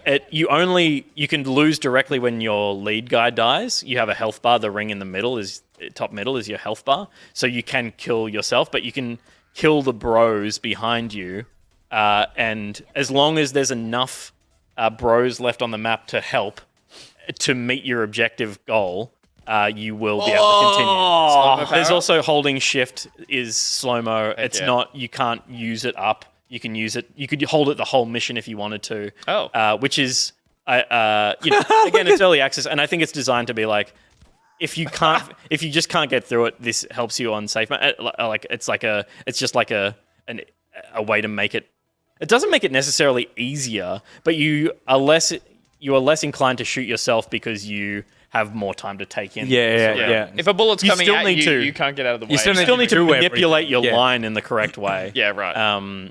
And this is not my footage. This is someone who's obviously practiced a bit of it because I was just murdering myself. It's so easy. It's so easy to just mow through. You're your so own trained line. to think that that's not going to have an effect on your teammates. Or to just go there's the thing, shoot it, and you feel like, all right, and I'll navigate this way. But now my line's much bigger, and I forgot that navigating that way used to mean navigate that way, and it was just a beat until everyone had fanned out. But now I have to wait until 7 of them fan out.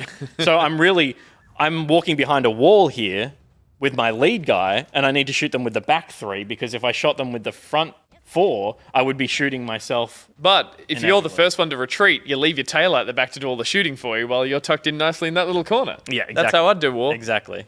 So yeah, it's clever because it's a little puzzle snake shooter. It was a game jam game. It was Very made in game 48 hours, and then they added some new content to it. Yep. I love it. Oh, the I'm collateral definitely- damage in the back. That's great. It's very cute. The sound design is fun. Yeah. Again, 48-hour game jam plus polish. It is one of those games that is a fun idea executed well. Yep. And there's not a lot around it. But it works and it's fun and worth PC checking only, out. I assume, at the moment? Yeah, I think it was free. Yeah, or well, did I it is pay free, $3 for it or something? Yeah. No, it's free. So yeah, totally worth checking it out. PC and Mac. Yeah, I could right. be playing it right now. You could. You could be playing. We should play this tonight. We should have. That's Snake Force. Brilliant. Snake Force. And that is all the video games that we have been playing. But that is not all the back pocket that we have planned for you tonight. So stick around after the break. We'll be right back.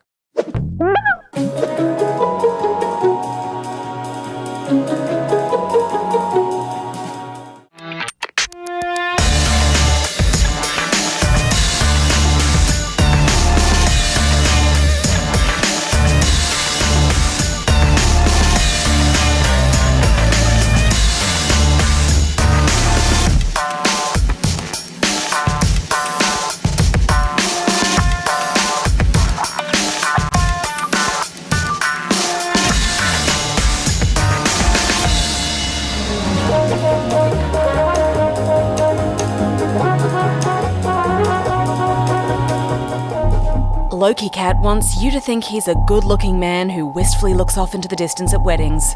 But what is he hiding? Not only is he not the Norse god of mischief and the rightful heir of Jotunheim, he's not even a real cat. he was born a boy.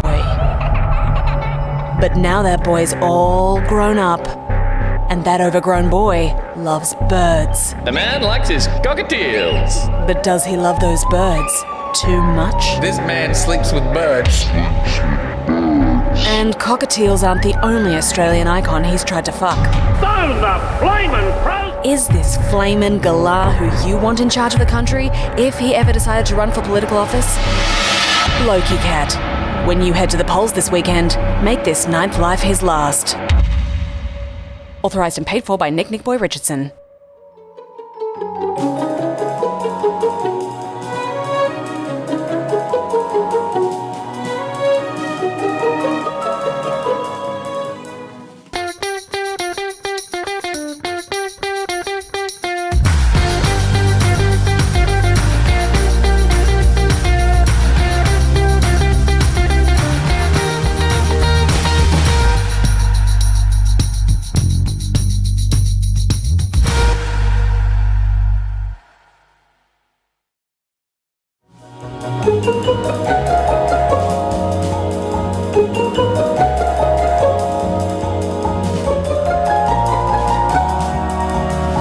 I think Mitchell Clark says someone's going to send in queef as their word from the song.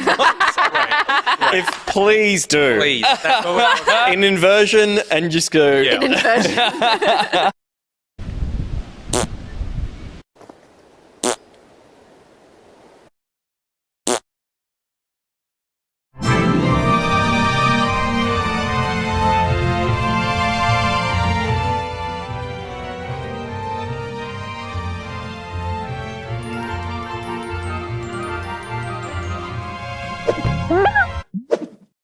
Are we back now? I think we're back. Okay, now. good. I hit- Welcome I back. hit 3, 2, and I hit the button, and then nothing happened. Nothing happened. And then I hit the button again. Yep. Thank you very much, RaddleSnakes, Belly Kates, LokiCat. There, with your continued support. Of all nights to make us feel bad for making that ad, thanks, LokiCat. He knows what he did. Yeah, exactly. He's, We didn't. Yeah. We didn't molest Alf. yeah, he's donating to assuage his guilty conscience for all the shit he's done. We know that. Speaking of donations, let's check in on the Tiltify. Oh my goodness, $4,660.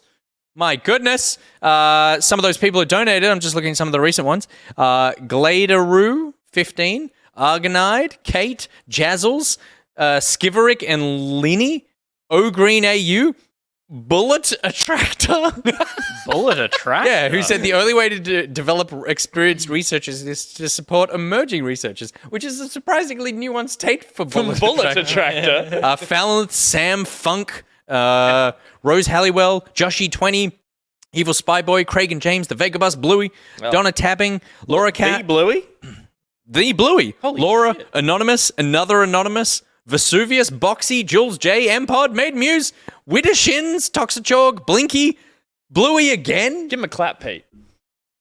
Give him a clap. Undercover Nerd, Russell G Nank something, and then it disappears. LokiCat, Another Anonymous, Falling apart. Snail XD, Mara, Adam Francis, Amy Murray, Lana Rama, Another Anonymous, Rob Anglican, Another Anonymous, Another anomaly. Christopher 2, and then it just stops. Another Anonymous, Jepp, Carl Brown, Sir Nib, Michael Swans, I'm guessing it's Swanson, B-Mac, Moth Captain, Haggis McHaggis. It just goes on like this. Melon Wayne. They just straight up froze now. I will say though, Melon Wayne. Hold your applause. They did donate, and they said, F cancer for Charmaine. If anyone can beat this, you can. So we're pulling for Charmaine and The pulling for official cancer. married couple of Back Pocket. I assume they're married, actually. No, the official married couple back pocket. Are is literally the married Pete couple on and Back Steph. Pocket. I don't know. You guys Yeah. get enough props as it is, but You guys aren't going to last much longer. The Spotify, the Spotify year in review playlist. She's is literally not here. No, they're doing that. Yep. So thank you very much for donating. You can continue to donate. The link is going to stay live. All the money is going to cancer research. And yeah. You're all amazing. Okay, before we move on to our next segment, a very quick mention that we have a show next week on Friday, Pog Picks. This is not a back pocket thing. This is a low-key thing, but it's a Twitch show. Myself and Steph are hosting, along with a bunch of other amazing Twitch talent.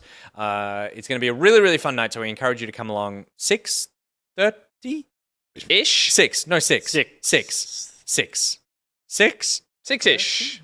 Yeah, 6. Pog Picks. 6 or 7. Coming to Twitch, ANZ. There's no time on that. December 10th. Yeah. December 10th. So 6. It's 6. I think it's 6. But please come and watch. It'll be tons of fun. But also, we want pet pictures for that show. We've got a segment on there about pets dressing up in costumes.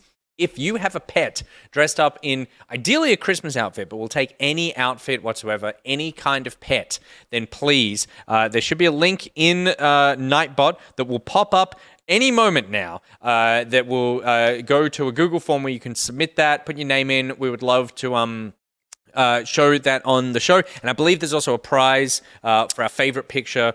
TBC on what that is. I think you guys are whittling down a couple of finalists, and then it's up to the audience. So submit your picture, and then watch on the night and vote for your own picture. Yeah. So please, and if you can't put a costume on your pet, maybe you could take a picture of your pet and draw something on there. Or cheeky. Or just do something. But yeah, we would love those pictures. So please go to that link. We would love some Pocketeers represented in this show. As always, we want to incept you everywhere. It's like in S.H.I.E.L.D. Remember Agents of S.H.I.E.L.D.? Remember that? Sorry. Did they Remember Agents of S.H.I.E.L.D.? that episode where they sent in photos of their pets? Well, yeah, but remember when they had Captain America? No, not on the show, but the Captain America movie where the Nazis take over. No. Now you're just playing along. Winter Soldier. Yeah, Winter Soldier. And then the next episode... Robert Redford was a Nazi. And then the next episode of Agents of S.H.I.E.L.D. Weren't the Nazis Agents of in the S.H.I.E.L.D. first has broken apart because the Nazis... the Something happened in the movie that was so big they couldn't keep making the show about it. And so they pivoted the show. I thought that was really cool. What was my point with this? We're not pivoting. Right. We're incepting our... Okay, here's what I'm trying to say. You guys are our Nazis, and we're just trying to incept you into organizations. And you're the Robert Redford. Yeah, I'm Robert Redford, clearly. I'm a young Brad Pitt. We all look like Robert Redford now. Okay, good. Anyway, what? Don't dress your pet pictures, for Christ's sake. It's going to be adorable. Fucking do it. It's hard to come off the back of asking people to be generous with donating to cancer, which is wonderful, and it's also dress your pet up. Which would be hilarious, but it's also less important, but also just as fun. Cancer, dress your pet up, Nazis. It's been a hell of a 3 minutes. Let's move on with the next segment, and it's a recurring segment. Came on last week, but it's a new fan favorite. It's Pocket Dial. Listen, you piece of shit. Hi, you've called Pocket Dial. Leave your message after the beep. Pocket Dial presented by Jepp. It's a Jepp thing, and goddamn, Jepp, you are lucky because this is my favorite segment on the whole show. Yeah. When you said fan favorite, you meant Nikki favorite. Yeah. But also fan favorite. And it's also a fan favorite. Robert Redford. It was fun. Classic. And also we're just hanging out on the couch. Also, it was nice to get it's hot boy summer hanging out on the couch playing Halo, listening to weird voicemails. What's in the voicemail message box? That's us just sitting around seeing the blinking light on the old answering machine that they didn't let me buy. Let's press that button and find out. Beep. In Australian English, the second letter of the Greek alphabet is pronounced beta, like egg beta, not beta, like badger beta. That is all. Thank you. You say vagavator? Vegetator? I think he said vegetator. What the fuck is a vagavator? What's a vegetator? Okay, hang on. Nothing. What's a vegetator with you? That's a terrible joke. It's still just autocorrecting to what are S Club 7 doing now. I accept that, but I still say beta. Vegebeta is a Japanese sounds soft drink cool. marketed by the Coca-Cola Company. I'm never going to say Porsche. Yeah, that's a nice Porsche you got there. Also, it's a Porsche. So did he say beta? He says it's beta. No, he's not beta. No, it is beta. It's beta. Like egg Aussies beta, say beta. not beta. Aussies say beta. He was saying yeah. Play it again. One more time. Press that button. In Australian English, Australian English. the second letter of the Greek alphabet is pronounced beta, like egg beta, not beta, like badger beta. Vagavator. He's definitely saying Vagavator. Yeah. Can I just say how much this segment Yeah. channels the energy of someone at a pub coming up and whispering to you in your ear going... Because I love the delivery of that, because my favorite part is the English language, the second letter of the Greek alphabet is pronounced beta. Like Egg beater. Fantastic. Thank you very much for that piece of information. What about Betamax? So he's saying it's an American brand. Yeah. But, sure. It's great. Great argument, Pete. It's great. They're both, Australian English doesn't fucking matter. That's what I'm saying. How can there be two different, like, how can we say it's beta when it's a different language's letter? That doesn't make sense. Yeah. Track. What? Hang on, this could be dumb. How do they say it in Greek? Like, how do you say, is it a translation of what that... Alphabet. Is it that translation of what that letter... It's a Greek alphabet, but do they ever say... Says Bluey. Well, in the same way... Like, you know how there's like, there's Japanese characters, but there's, not kanji, what's it called? Like English phonetic, right? Yes, yeah. Alphabet to spell what those things sound like phonetically. What's that word? Anyway, I'm just wondering if that's it. But I realize I don't know where I'm going with this. I say Z instead of Z. And the alphabet only rhymes when you say Z. Yeah, but I still stand by Z. No, we say Z in this country, and the Wiggles say X, Y, Z, or Z, Z, or Z, or Z. They say both. Yeah, or Z. They go Z, Z, or something. Yeah, they do. They say all three now. Yeah, but Z, Z, or whatever the Greek pronunciation. Yeah, which is. But Banjo has started saying Z because all the American. Yeah, it's so annoying. Fucking. God. Also, beta is a lot like Peter, so you can imagine you'd be hearing that a lot. And Peter liked to beat it. Oh yeah. All right. Beep. Hi guys, Jackie here. So I'm hoping that you play this on Thursday the 2nd because today is my 30th birthday. Hey! Oh, happy birthday. I just wanted some encouragement and everything will definitely only get better after 30, right? Ooh, anyway, thanks for doing what you do. Love you all. Bye. Nice one, Nikki. You called the wrong channel. I turned 30 in COVID. Oh my God, you both burned him. I'm 32 next year.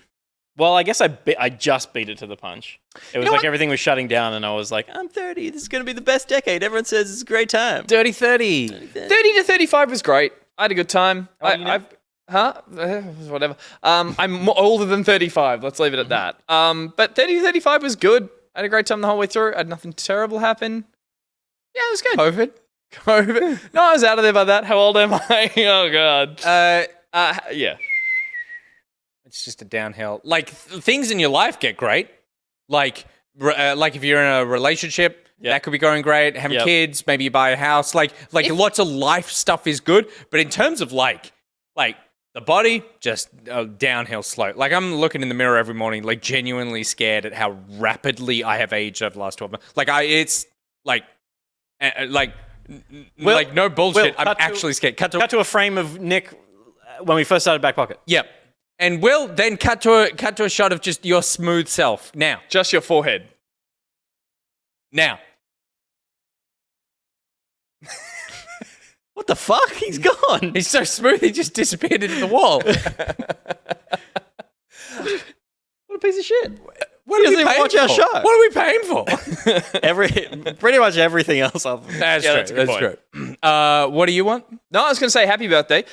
You said if things only get better, like if you're in a relationship, if you're not, dating in your early 30s is actually really good. No bullshit. Like, everyone's like, you're a lot more mature and grown up. So I'm just catering for both options there. Oh, I wish I was dating in my 30s. It's like, there's a lot less games and a lot more just like enjoyable dinners and things. It's just like good long conversations and stuff. So yeah. I'm just covering both bases there. Cool. Had a good time. Things will start to hurt and you won't know why. Oh, it's so no, weird. that's 35, dude. After 35. It's like, why do I feel... there he is. There he goes. Like, until I was 31, I didn't even know my knees existed. Yeah. I'd never felt them. You thought you were just thigh to shin. I was like, my completely straight legs somehow buckle in the middle. And now 31, why can I feel that point of me? Yeah. At all. I'm not in pain yet. I think that's 35. That's 35. I'm not in pain. I can feel the joint. I shouldn't feel the joint. No, you shouldn't. I genuinely, sometimes I wake up in the morning and no bullshit. Sometimes I wake up in the morning and I cannot move. and I actually, like, my neck is so stiff. And I've got, like, a good pillow, but I think it's part of the way that I'm sleeping. But I cannot even roll over, and I'm in pain, and I need to slowly, like, stretch myself out over the course of 5 minutes. So if something terrible happened in my house, there's a really good chance that, like, a murderer would just find me, like, naked, stuck on the bed. Please leave my family alone. Oh, that's so sad. Happy birthday, Jack. Happy birthday, Jackie. Hope it's great. Okay. Do you want to do the beat this time? Sure. Oh, it's wet. What the? Oh, God. That's his 30 Hello, dating Pocket figure. crew. This is Richard Ray, relaxing on my toilet, patiently waiting the second movement. In this happy place, I naturally began thinking of you, my favourite people. Oh. So I thought I'd take this moment to say good day and ask, how have your bowel movements been this week? Nice. Okay. Interesting. You thought you hear a plop or a flush? Yeah. Plop or flush? Yeah. Is he still there? No. Oh, wow. That had the perfect echo of that was genuinely in a bathroom. Yep. Recently? Yeah. We're very I would stressed say at the moment, uneventful. Yeah, that's true. No, Mine would be uneventful. We haven't spoken about this. Are we all struggling to poo? Because I'm going through stress constipation. Oh, really? Yeah, where I just am not. The movements aren't as regular as they normally are, and I'm giving them time. Steph would be in a proud. similar vein. I'm ignoring my bodily functions and like holding things in for longer than they need to because I'm stressed and working, and then I'm rushing when they happen. So both bad situations and leading to non-satisfying movements. All right. Again, nothing memorable, which is a good thing. Okay. Like if you remember a movement, something bad happened. Well, unless it's a great one. That's true. Like Unless a ghost. Like you know how you can have two movement ghosty with like you know how you can sneeze and they say it's like 1/10 of an orgasm. Yeah. A good poo is like half an orgasm. Ever sneezed on the shitter? Oh my God. Okay, good. Hang on. You missed that. Hey guys, just wondering, what are your opinions on dips? Just checking in what you guys think about dips. Okay, well Love it. This opens up two options. Okay. We're either talking about the gym maneuver of doing dips. No. Or we are talking about We're talking about hummus. We've always been talking about hummus. We're talking hummus, boys. Love dips. Massive fan of dips. I hope dips never go out of style. Yeah. I hope dips aren't like fondue, where one day, like, my kids will be looking at it going, I can't believe you all had, like, Remember when you used to eat dip parties. dips? Yeah. On your rock melon and prosciutto wraps? Exactly. I will take almost any kind of dip. Except for a seafood dip. I cannot for a crab dip or anything like that. crab dip's amazing. So you're wrong there. The other problem for me is trout like dip. Oh no! Oh, Put it in me. Yeah. Oh God! Oh, no. there's nothing. Anything as a dip. I'd eat anything as a dip. That's true. I would my take issue nearly is anything. finishing dips and putting not quite finishing them and putting them back in the fridge and then thinking I'm going to finishing them, and they tend to hide. They can hide in the fridge really well, and I can be like, oh, that's been there for way too long. I should have gone harder when I was dipping. I ran out of chips, that kind of thing. It's a small problem. Mine's the opposite, and we don't never have enough dips in the house. We have gone. But that means you must have a shitload of crackers and things to dip with, and I never have enough of that. So yeah, what's that? we've got crackers, we've got grazzini, we've got corn chips, we've got. I dip a lot of things, and then the kids will just like eat hummus by the spoonful. But like we buy 5 tubs of hummus a week. And I'm still sometimes opening up the fridge going, you know what, I feel like a tub of hummus, and there's no fucking hummus. What's like the 5 fuck? tubs of hummus are in this house. I have hummus on toast. Yeah. Fucking you can breakfast. put hummus on anything. Oh, I tend to buy hummus is the best dip as well. Like I love everything, but hummus is the best dip. hummus is always good. Base dip. And sometimes you don't feel like a trout dip. I hear you. Yeah. Sometimes, well, I always feel like olive as well. I could have like an olive. Like an olive tapenade. I went or something. olive hard yeah, once, yeah. and I overdid it, and I may have had a bad movement or a throw up afterwards, and I was like, it definitely turned off the olive dip. Yeah. I go pesto every time because it works so well, but then it also Is pesto a dip? Well, this is the thing. okay. This is the about point. as much oil in pesto as The there is point in- I was about to hummus make is a chickpea, is right? that you buy pesto as a dip, and then you make yourself some toast. You put a little pesto on there. It works beautifully as a spread. You make yourself a little bit of pasta. That's pre-made pasta sauce pesto. You just dip a little bit in there as well. Stir it through as well. You put a couple of bones in that pesto, baby. You got a pesto stew going. It works the best as everything else as well, more so than your hummuses and your crab dips, etc. I just always think that pesto is a pasta stir through. That's where it belongs. It's used That's there its a lot, origin. but as Often, but it totally works as dip. Totally works. Yeah. I make my own pesto. As Good. do I. Yep. Well done. What was I going to say? Oh, I'll tell you what's great for dipping. Can I tell you what's great for dipping? Please tell me. You dip cheese. So if your you have fondue a you were cheese angry platter about before. Yeah, totally. If you have a cheese platter and you got some dips and crackers out and stuff, you go through the crackers. Melt that shit. And not melting cheese. You take a snap off a piece of parmesan or like a harder brie or something, and then use that to How hard is dip that brie? into the thing. Jesus. Oh my god, it's Like so good. fridge hardened? No, not fridge. It can still be soft, but it just you don't want it like gooey Like oozing gooey. out because obviously like whatever you're dipping can't be been out of the fridge liquid for half in an the hour. dip. Yeah. But you dip cheese into a dip, Jesus Christ. Oh No. baby, you got a sneeze poo orgasm happening. Dip's good. Hey guys, me again. Just calling in to elaborate. By dips, I meant food dips. Just thought I'd elaborate. He knew you were here. For He a was like, "That second, fucking for a idiot," second, being like, I thought it was whoever called with the bowel movement, and I thought they were going to give us an update. Good stuff. I can't remember what number that was. Oh wait, did he say food dips? Yeah. Yeah, I you were thought he right. said fruit dips. Oh. And I was like, what's no. a fruit? Okay, good. Thank yeah, God. Okay, good. I think this might be the same one. Hello. No, we're This good. is the Anime Waifu Experience Hotline. This is a call in regard to users' Pocketies 215 session with Ulu-chan. It seems you are not available to have your tentacle milking experience with Ulu-chan. You have the next 24 hours to rebook or your session will be lost. No refunds available per company policy. Ulu-chan sends you a parting message. Oh, so not kawaii, Pokedy-senpai. You better rebook or I'll get grumpy. And you won't like my tentacles when I'm grumpy. Oh.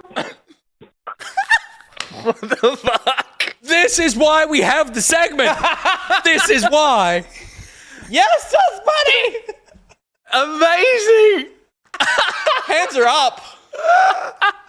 Oh, What was the name of the Ulu-chan? Is that from something? I don't know. No, You just said it 8 No, times. you just. I get it. I was like, am I missing a joke there? So not kawaii, Pockety.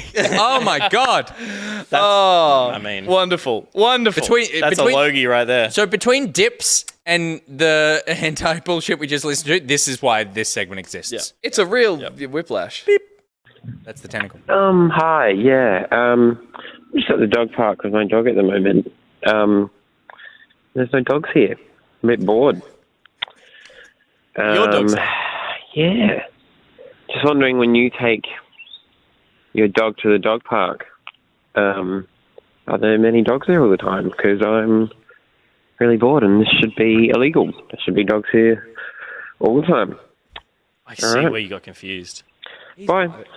Yeah. You think The dogs aren't always at the park. Yeah. It's not a park full you of think dogs. he's going to a dog park like you go to a theme park? Yeah, and it's yeah, yeah. themed. Did he say he had his dog, or was he? He did say I'm with my dog. Good, because otherwise it's just I'm heading to the dog park. I cannot wait to see. Dolphin what's there. Pants wraps it up nicely. It's BYOD. Yeah, BYOD. you don't just BYOD. turn up. Yeah. But it is very sad when you go to the dog park for the dog. Yeah. When Yes. there's no other dogs, Yeah. because they're like fucking keen to play.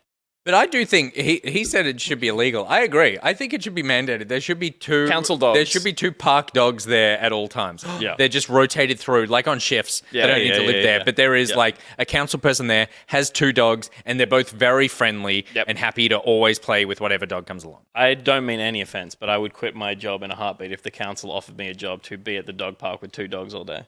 Yeah. I'm offended at all. Sorry. No, that's fine. I'm offended you didn't offer us a co-part. You can come and pet the dogs. I want a job there as well.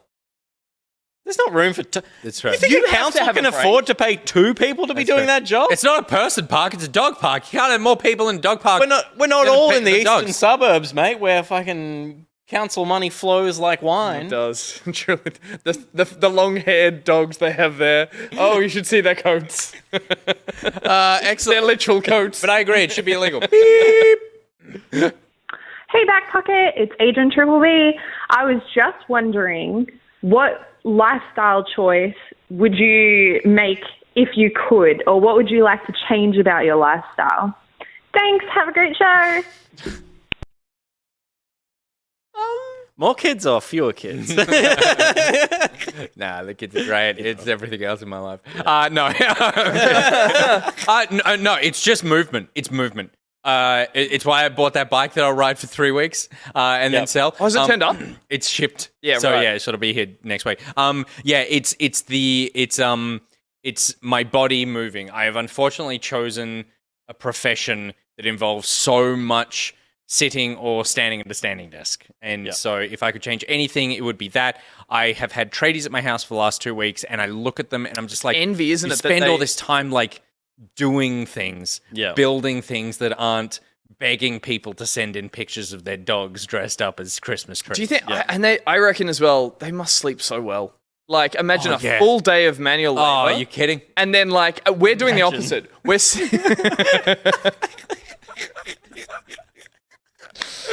I will say, like, when I was at uni, I had a job for a landscaper, and I would pretty much mow lawns all day, every day, 3 days a week when I was going to uni. And when I say every day, I mean 3 days. And it was like the job satisfaction was low in some aspects because you would mow a lawn, you'd be like, I'll be back here fucking next like, week coming up. Yeah. in summer. But like the job satisfaction at the end of the day when you go home and you are like you're tired, not just mentally, but like through your entire body. You're like, I fucking earned the rest that I'm about to have. Yep. And a beer never goes down better than after a full day of maintenance. And also, like, I completely agree with everything you just said, Nick, as well. Because, like, we love our jobs, but it's like the amount of stationary time we spend, and then also staring at a screen, which is also like keeping you kind of buzzed, but not. And then, like, the only times I'm fully fatigued from my job is through like. If we do like a Jess is in chat saying this is a very 30s conversation. Is that exhaustion you get from maybe like hosting something or a big pressure day? Big day of hosting. But it's like the pressure of a big job day. It's like none of it was physical. It was all inner turmoil and like performance. Oh yeah, my muscles get blue balls. But it's like it's not satisfying. It's exhausting. Yeah. But then you're like that's the high I'm chasing of trying to be exhausted from that kind of version versus like manual labor for a day. That's why I myself have chosen to tile our downstairs kitchen. I'm retiling the whole thing. I'm very excited. I'm doing the whole renovation. I'm excited to see the result. Tiling is you've gone hard. Yeah, that's early on. No, it's fine. That's fine. No, it's fine. It's fine. You're a crazy man. It's fine. But yeah. So definitely movement. Yep. Good. Okay. Beep. Hi, I'm 19. I've been working a full-time job for 2 years straight out of school. A depressing full-time job, office job that is cringe. Cringe. I'm supposed to be leaving this full-time job to start uni in the middle of next year. Mm-hmm. And I'm not sure if I'm going to like uni that much. I'm doing marine bio. I like science, but I suck at it. Not sure what to do with myself. And I'm worried I could be making a big, expensive mistake since I have to move interstate pretty far. Oh, wow. Yeah, that's basically it. I got no idea what I'm doing with myself. Some deep shit. Yeah. Sounds like we'll help. Okay. Yeah, I mean, this is an interesting one. It's different for everyone. I would say what I got out of uni was I did 3 years of a fucking Bachelor of Nothing degree. But what I got out of uni was still being in an environment of education and self-educating being important and way more important. Self-education being way more important than it was at school where you had homework in a way that was like, we're checking your homework tomorrow. You're left to your own devices a bit more at university, and the tutors don't give a fuck if you pass or fail. Yeah. They don't care. Yeah, it's amazing. It's all on you. It's so different. The to school. non-chasing up any responsibilities is so it's a shock to the system. Yeah. And I would say that it's valuable for that in becoming a more independent thinker and more self-motivated in going about chasing something that you have an interest or a passion in. I can't vouch that you'll have a great time if you suck at the thing you're trying to study, but it helps that you like it, though. Yeah, if you like it, you got to give it a crack. I think there's a huge amount of people I know who've gone through secondary study, university education, and pivoted, changed, hated the thing they did the whole time, but then came out of it with a different job they weren't expecting. It's kind of rare, actually, I would say. I would guess the minority would be the people who go and study something and fall into a job in that field straight afterwards and stay in that for a long amount of time. Like, it is definitely find your feet time. And like Pete said, it's sort of, you do that through, obviously, as you said, it's expensive. University puts a big burden on you and whoever's all that kind of stuff. But the move on top of that's huge as well. How have things changed as well? Like, I went to uni in 8, 9, 10 and 2008, 9, 10. Yeah, yep. And back then, not 8, 9, 10 AC, AD. Yeah. I've never met Jesus. Well, it was after his death. Yep. Yeah. Well, no, didn't he? He was born in 4 AD. No, after death. No, it's not. It's It's a university qualified. It's Anno Domini. No. Oh, is it really? Yeah. Oh, I'm pretty sure he was born in 4 and died in 37 or something. This is all the bullshit that that you Mate, learn read at the Latin Bible in once university. in your life. Jesus, you're reading fucking Schreier's What are you doing in the bullshit. hotel? Read the Bible. You could be reading the words of John and Paul and Ringo. He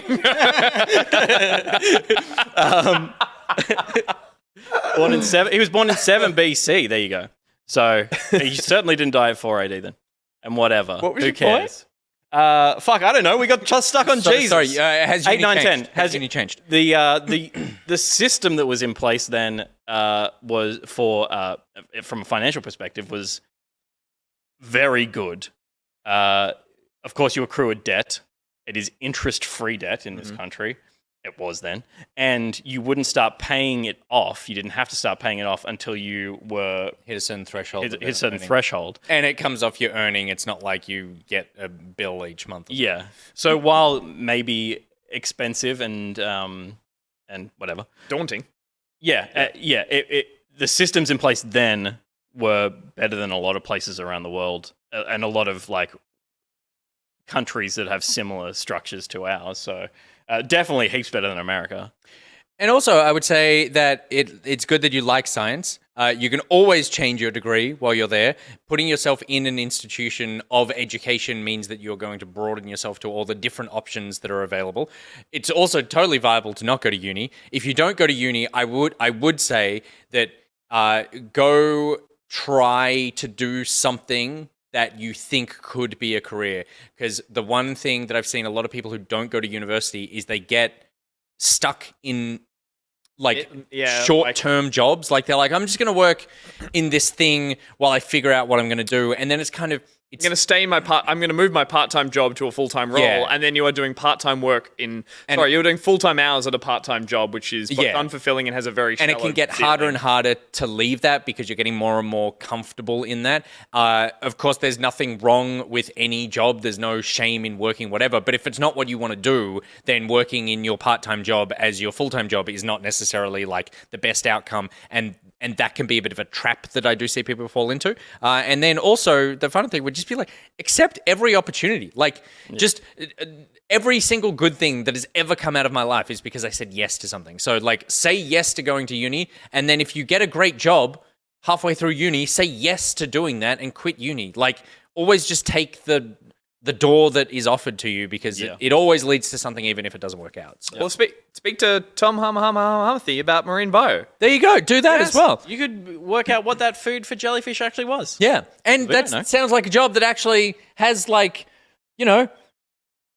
paycheck and and you get paid in jellyfish some food. sort of like demand, and soon we're all going to be underwater, and we're going to need you to because we're going to have to figure out how to turn into dolphins or whatever the fuck, or at least how to mate with them so that our children survive in the water world economy.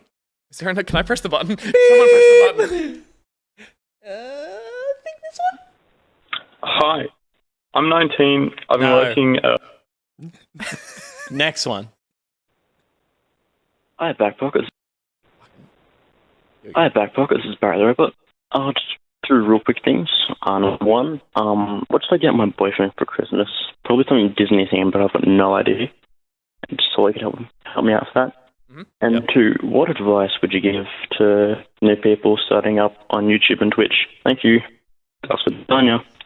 Is that what device? No, what advice? What advice? But if First device, get a webcam. But if it was, but if your boyfriend wants an Elgato Stream Deck, boom, Done. One stone. Put a little Rapunzel theme on it and you're fine. You'd be sorted. Can I tell you about a little successful game called Epic Mickey? I've never played it. I hear the camera controller shit, but okay. So okay.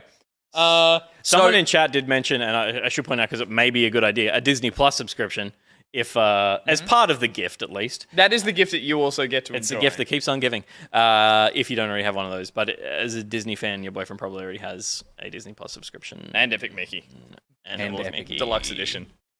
So my suggestion now, this might be it might be a tiny bit childish. It depends on how much you like the idea of embracing your inner child. So something that we bought for the kids, a couple of for their bedroom, is wall decals. Oh yeah, vinyl wall decals. They are now incredible. They're not plastic shiny stickers that we would have had. No. Yeah. So this is, and I'll turn the brightness down. So this is my daughter's bedroom. Look at the whale. Oh yeah, that looks on cool. that. So she loves ocean creatures. So that, and then I'll put that there. Look at that whale. Oh wow! And if I go for the close up, the whale and the turtle there. Can you just drop the laptop quickly? It's so terrifying that thing is there. So these are really beautiful vinyl things. Some sort of Disney one of those to put up on your wall to sort of like theme a space. There are very tasteful ones, and I'm sure there's some weird erotic ones as well. There you go. Erotic like Mickey and Pluto. And oh no. No good? Then the following question was advice for starting YouTube and streaming.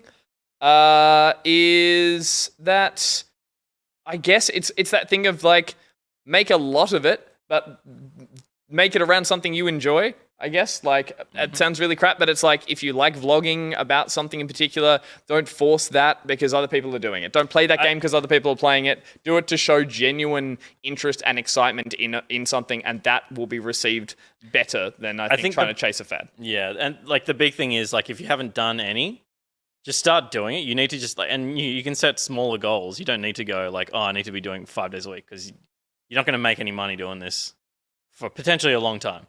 So you're going to learn by doing whatever it is. You're going to learn a bunch of different skills. You're going to learn how to edit. You're going to learn how to light yourself. You're going to learn how to get your mic settings right. And you're going to get better and better and better at that. But in the early days, perfect will definitely be the enemy of having anything done. So you need to make something, upload it, no one will watch it, and you'll make the next thing. And the important thing is that you watch it and you go, that was shit for these reasons. I'm going to do better next time. And then you'll do better next time. It's good advice. Yeah. Yeah. It's and probably good hitting, luck. Yeah, probably and hitting clear your that- browser history and always Yes. make sure that your camera's turned off once you finish streaming. That's also very good advice. Gus nearly had an event. Post show? I had an event.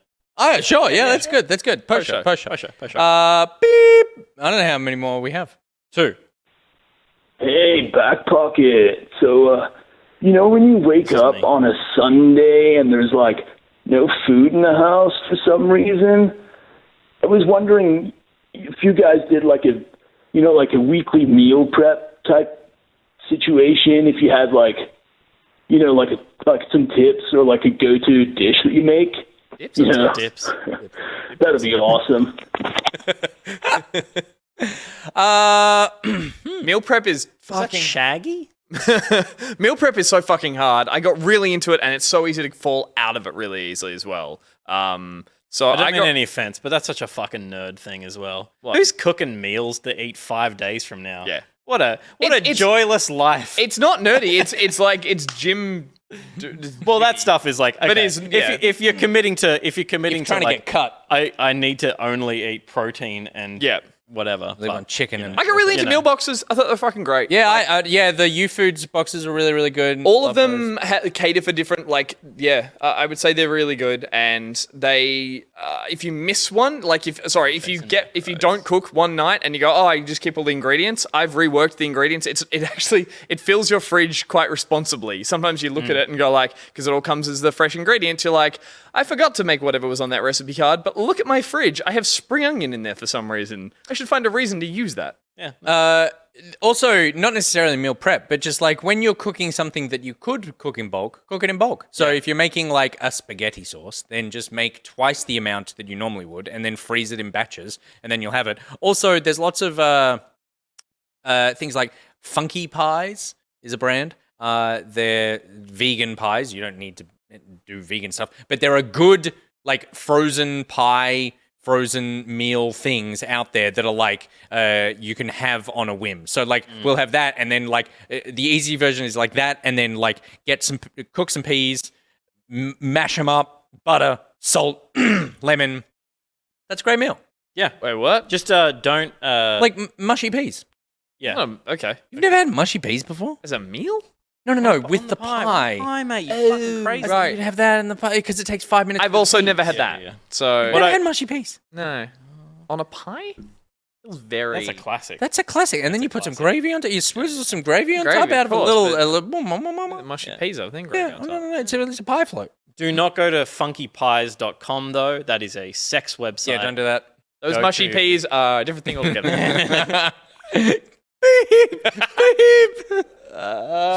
The button. Hey guys, it's Reese. Look, I stuffed up and sent in the wrong video this week. So if you guys could just not play that video, that'd be great. Thanks. Bye. Video for what? I don't know what that one was. Like an ad break? Oh, well, we ended on a downer. We'll be back after this short break. That's all good.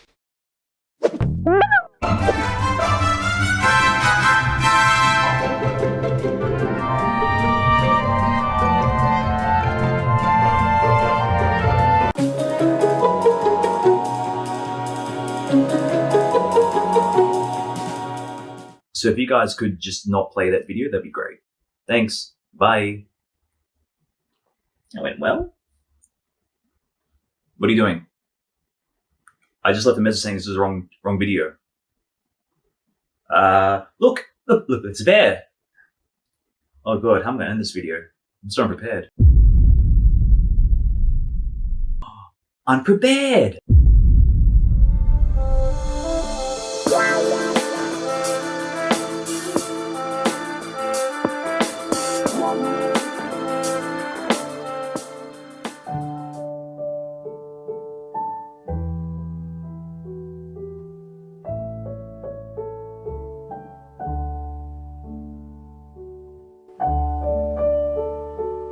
Hello there, I'm Gus. And I'm Steph. And today we're playing a very special game from MaxJazzGames. There's a sort of cat thing. He's holding a donut, I think. Do you know what it is? That's right, it's Kung Pooby. Do you play Kung Pooby? Maybe you play Kung Pooby with your parents. And if you do you sing the Kung Pooby song? Would you like to sing the Kung Pooby song with us? Come on.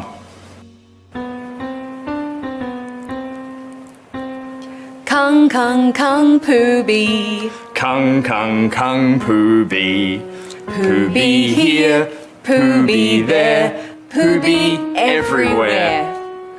Do you know who else plays Kung Pooby? That's right, it's Pockety. I wonder which window the Pockety is in today. Let's have a look.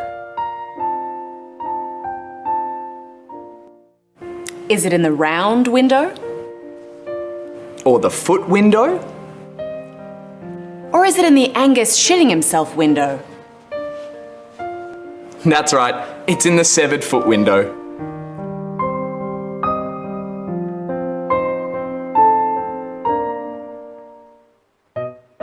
We've had a lot of fun today playing MaxJazzGames, haven't we, Gus? We sure have, Steph. Well, it's time to go now. Goodbye, everyone. Goodbye.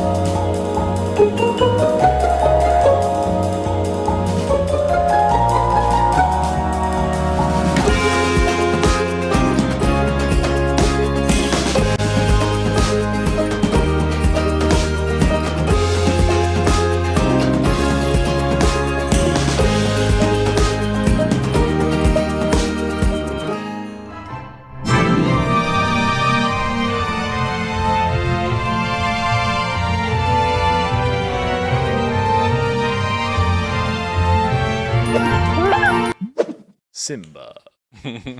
Welcome back. Thank you to toxiCHORG, phoenixolion, and MaxJazzGames for your continued support on the Patreon. phoenixolion, of course, you saw a lot of lines there. Sometimes you guys send in videos, and the Phoenix, you'll notice that there's a jaunty musical theme underneath the video that wasn't there when you sent it in. Sometimes, Gus, what needs to happen? I have to fill that awkward silence. Sometimes it's just a creepy shot of tons of lions.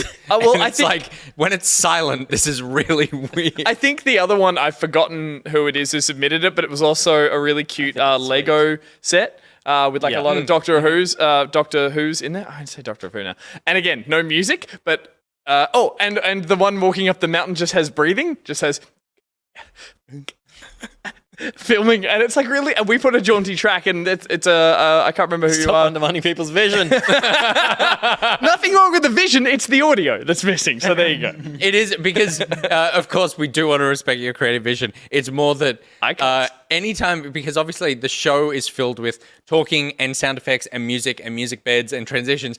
When there's silence, it becomes really ominous. Like whatever it is, even though it's all these plush Simbas, it's like something's gonna happen to those. Waiting for one of them to be like them in the plushies with just in the context of our show as well. Yeah, something's going to be. I mean, you saw the fucking ad for Play School. It's not going to be normal. That's why people are saying that ad is creepy. It's creepy because there's so much quiet and downness about it. So we found the perfect crack den to film that in. So good. We're nearly at the end of tonight's show. I did want to come back and, of course, remind everybody that we are Game On Cancer ambassadors, and that we are raising money during December for their spectacular, the Game On Holiday Spectacular. You all are phenomenal and have already donated, and I'm looking here, $4,751. Give him a round of applause, Peter. Not even one. Oh, it's really struggling. It's so broken. Why? We'll never understand. We use so many WebMs with Alpha in this show, and it works so well. And that one just literally the only one. So weird. It just can't. That's haunting, not silence. But so weird. And now we have to keep using it. Why fix it? Why fix it? It's part of the show now. And something we can fix, hopefully, cancer. And we, of course, promise to match the first $1,000 donation. Oh, no. Look down there, LokiCat. We've promised to match the first $1,000 of donations, and so we shall. And so I say it, so it shall. Beep.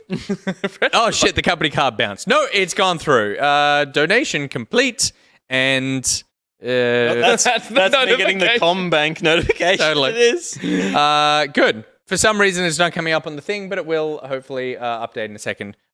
We have donated. There is still the whole month in which to donate and help contribute to this wonderful cause, and we certainly hope you do. But if you don't have the funds, did you do $20? Yeah. Yeah. I think you may have done $20 by accident. Oh, I totally did. It went up by $20. I totally got did. saying 20 bucks. Do you know why? Because I filled it out before and then it timed out, so I needed to refresh it, but it defaults the thing. To We will $20. match the first $20. Well, we'll match the generous. first 1,000, and we will put it an extra $20. There you go. Because I am an idiot. I was like, it shouldn't take this long to update. What did I donate? Wow, big spenders in the chat. Yeah, we know. We know. That deserves a super Do we get slow another clap. Do we get another notification? There it is. Boom. Beautiful. Temper Jess, are you on Cancer's side? Fuck. Oh, okay. Good. But So yeah, we're running that all through December. there's the notification. So for That's the one. That's the one. and we smashed the target as well. So we will find a way to up that amount just so that bar doesn't look filled. Absolutely. Also to help people with cancer, but it's mainly the bar. We're not 343 Industries.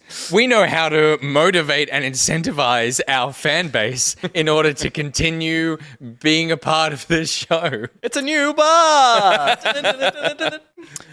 Good. Okay. Also, beforehand, we of course did the Pocket Dial segment. Mm-hmm. Fan favorite. fan favorite.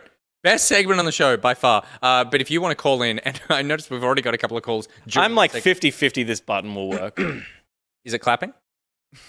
Hey! Give it a clap, Pete. Put a clap over that. Oh, I can't. It's in the same elevation. That's probably good. So if you want to call in, and I noticed we got like 3 or 4 calls during that segment into the line, you can of course call 02-8405-7996. That's 02-8405-7996. Save it in your phone.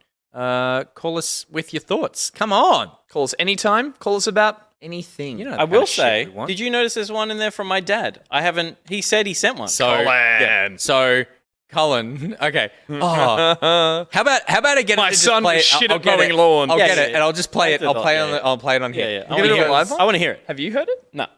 Because very funny. He just said he'd left a message. Right. The only thing is because I pulled it, and then I About my dad's realized dancing? Yes. that it has. There's like a. Did he dox himself? No, there's like a 20-second just total pause in the audio, and so I was like, I'll have to re-export this and blah blah blah. Old man. But Forgotten to hang up, let me like just they all- get because of all the transcripts. parents don't- Did he hang up. think he was on the phone to me and he was waiting for me to respond? So we will have to sit through the silence. Okay, that's it. I'll add some music. But we'll show some pictures of plush Simbas during that time. But it was funny because you don't realize it's your dad until about halfway through. Yeah, okay. Point them up. Yeah, hi. This is Senior Detective Cole Phelps from Redfern Police Center. We're working on a missing person case at the moment, and Not bad. well, we believe you back pocket people. You may be able to help.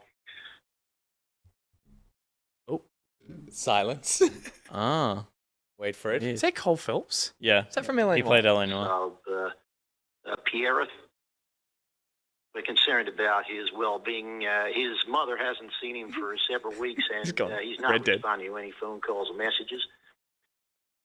His father has been attempting to make claim on a life insurance policy, so we suspect foul play may be involved. If you see him, can you please get him to call his mommy? Mommy? Can you call his Miami? His Miami?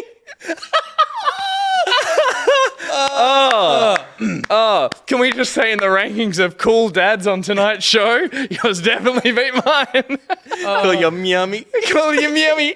And I do believe that the unrealized part of this segment is, if we had the time, reading out the transcript each time, because with this one it says, "Yeah, hi, this is the singing detective, Cole Phelps from Redfern Police Center. We're working a missing person case at the moment, and well, we believe you back up. Get people that you may be able to help solve the appears." Great. Yeah. God bless you, Mr. Burns. Call your Miami. When did you last call your Miami? In the car on the road to work. What about before that, though? No, because this would have come in a couple days ago. yesterday while I was walking. Oh, what the fuck is wrong with this Wait, guy? stop calling your mum, This you singing weirdo. detective fella. Wait, this Actually, I call, called my dad today, and I called. okay, this call came. Hang on. This, to be fair, this call came in on the 29th. This call came from. This call came in on the 29th. Okay, before. This call came in like early week. Yeah. Yeah. Oh, case solved. I hadn't spoken to them. Case for closed. years, like at When least a year before that. Yeah, when you were a Fair bad enough. son. And then it was 2 days in a row. So now that buys me another year. Yeah, totally. And we played it on the show as well. So if ever he wants to hear your voice, you can just replay this. You should just watch the show when he gets lonely. God, I've Sad always said old this about man. Colin. He's a sad old man who just wants to hug his meomy. Lonely detective. The Singing Detective. That's a deep cut. That's a Robert Downey Jr. film. It's like a noir musical. That he was in. Yeah. Yeah, right. I've seen it. Yeah. Is it good? No. All right. Oh, it's fine, but it's like, you know, if it was good, you'd know about it. Was it before he got good again and got off the crack? It was after Kiss Kiss Bang Bang. Oh, that's when he got good again. That's a fucking sympathy for another human being. It was after He Kiss Kiss Bang said Bang. that like in an interview. It was like, I got off the crack and I got good at acting again.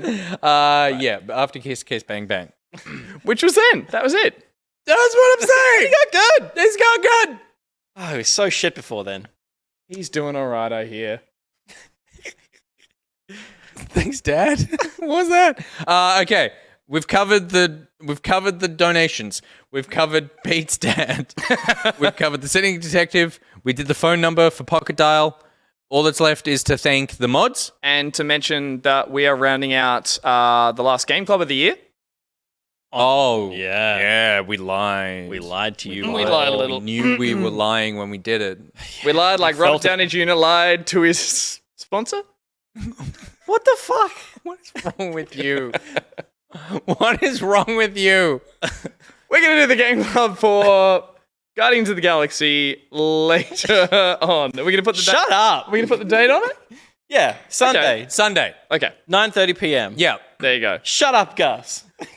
Oh, if Nick said it, it would have been hilarious. Yeah, because I have a wit. A whimsical charm about it. Pete?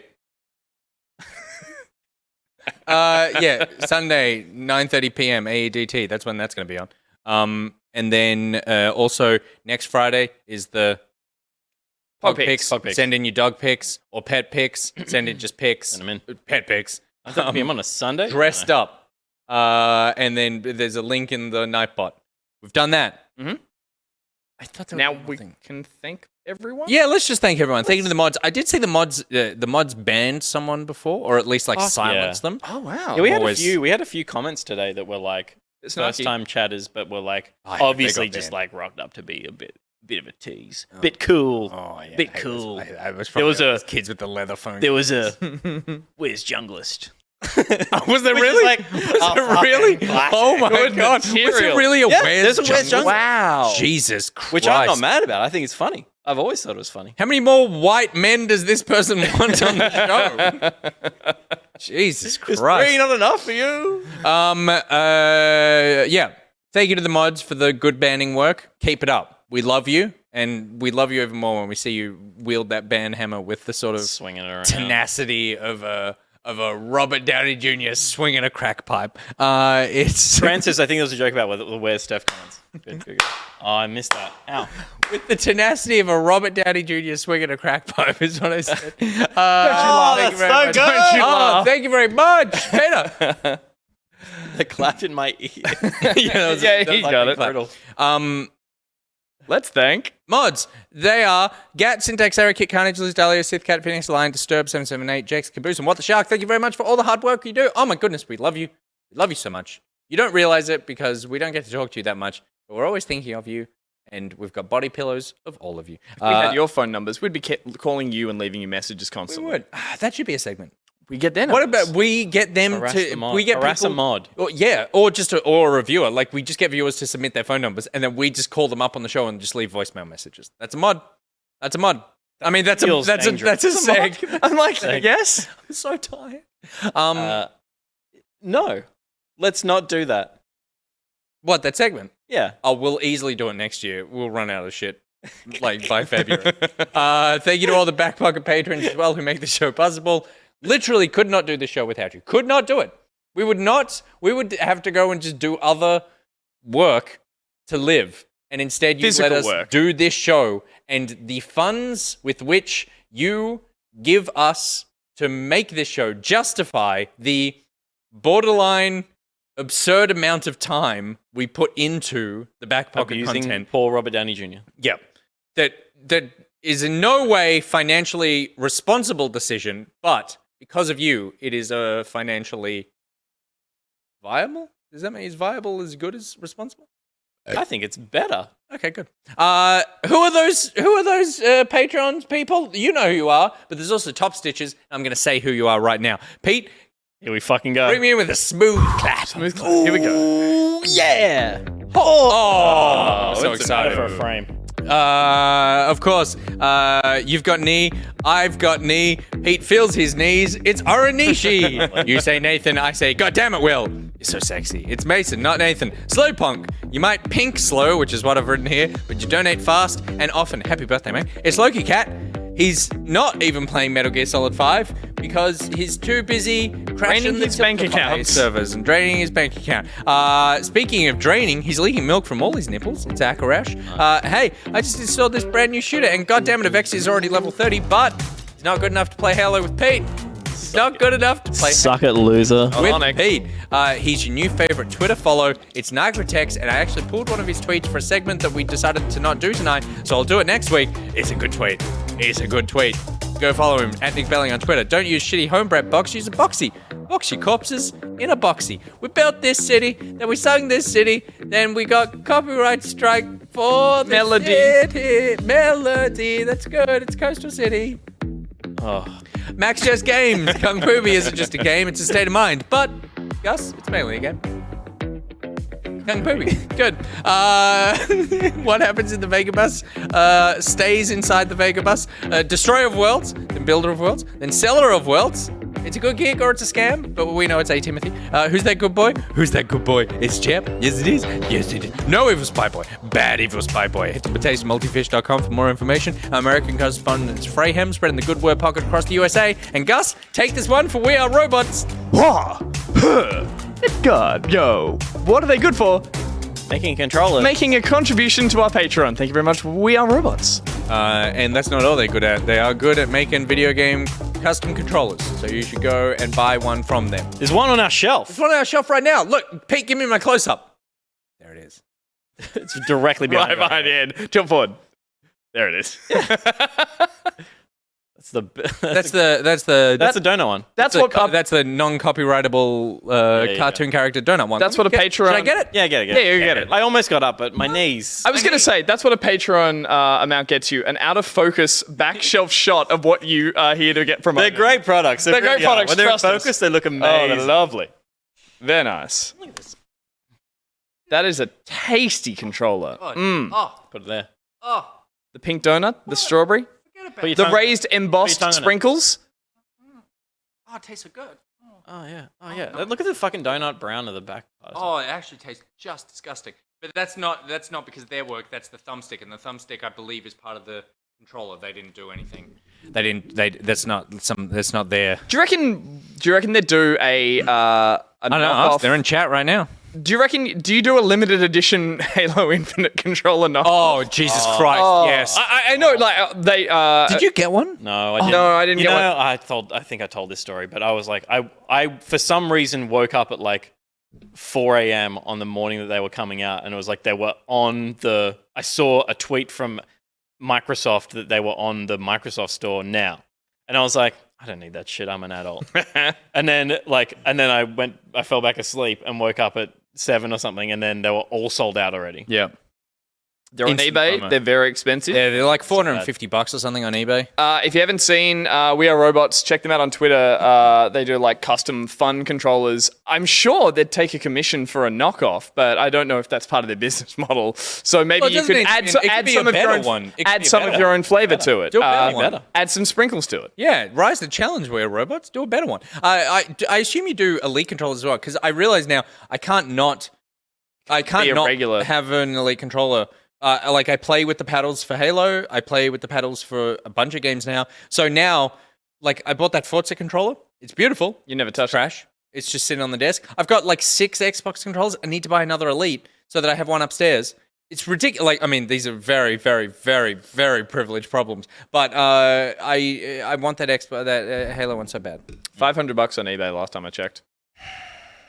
We have robots. Check them out. What if we go thirds and I keep it? Oh yeah, that's a university. Yeah, head you keep it, tails I don't keep it. Perfect. Yeah, good. Was I in deal. this? I felt like I was Why in would this. you be in this, I was mate? thirds. No. Oh, I'm sorry. Unless it's a fucking Robert Downey Jr. vomiting on himself on a controller, you're not interested. Now that I would buy. Good night. Shit, I'm not ready for that. Yeah, you are. Come on, you always need to be ready for that out.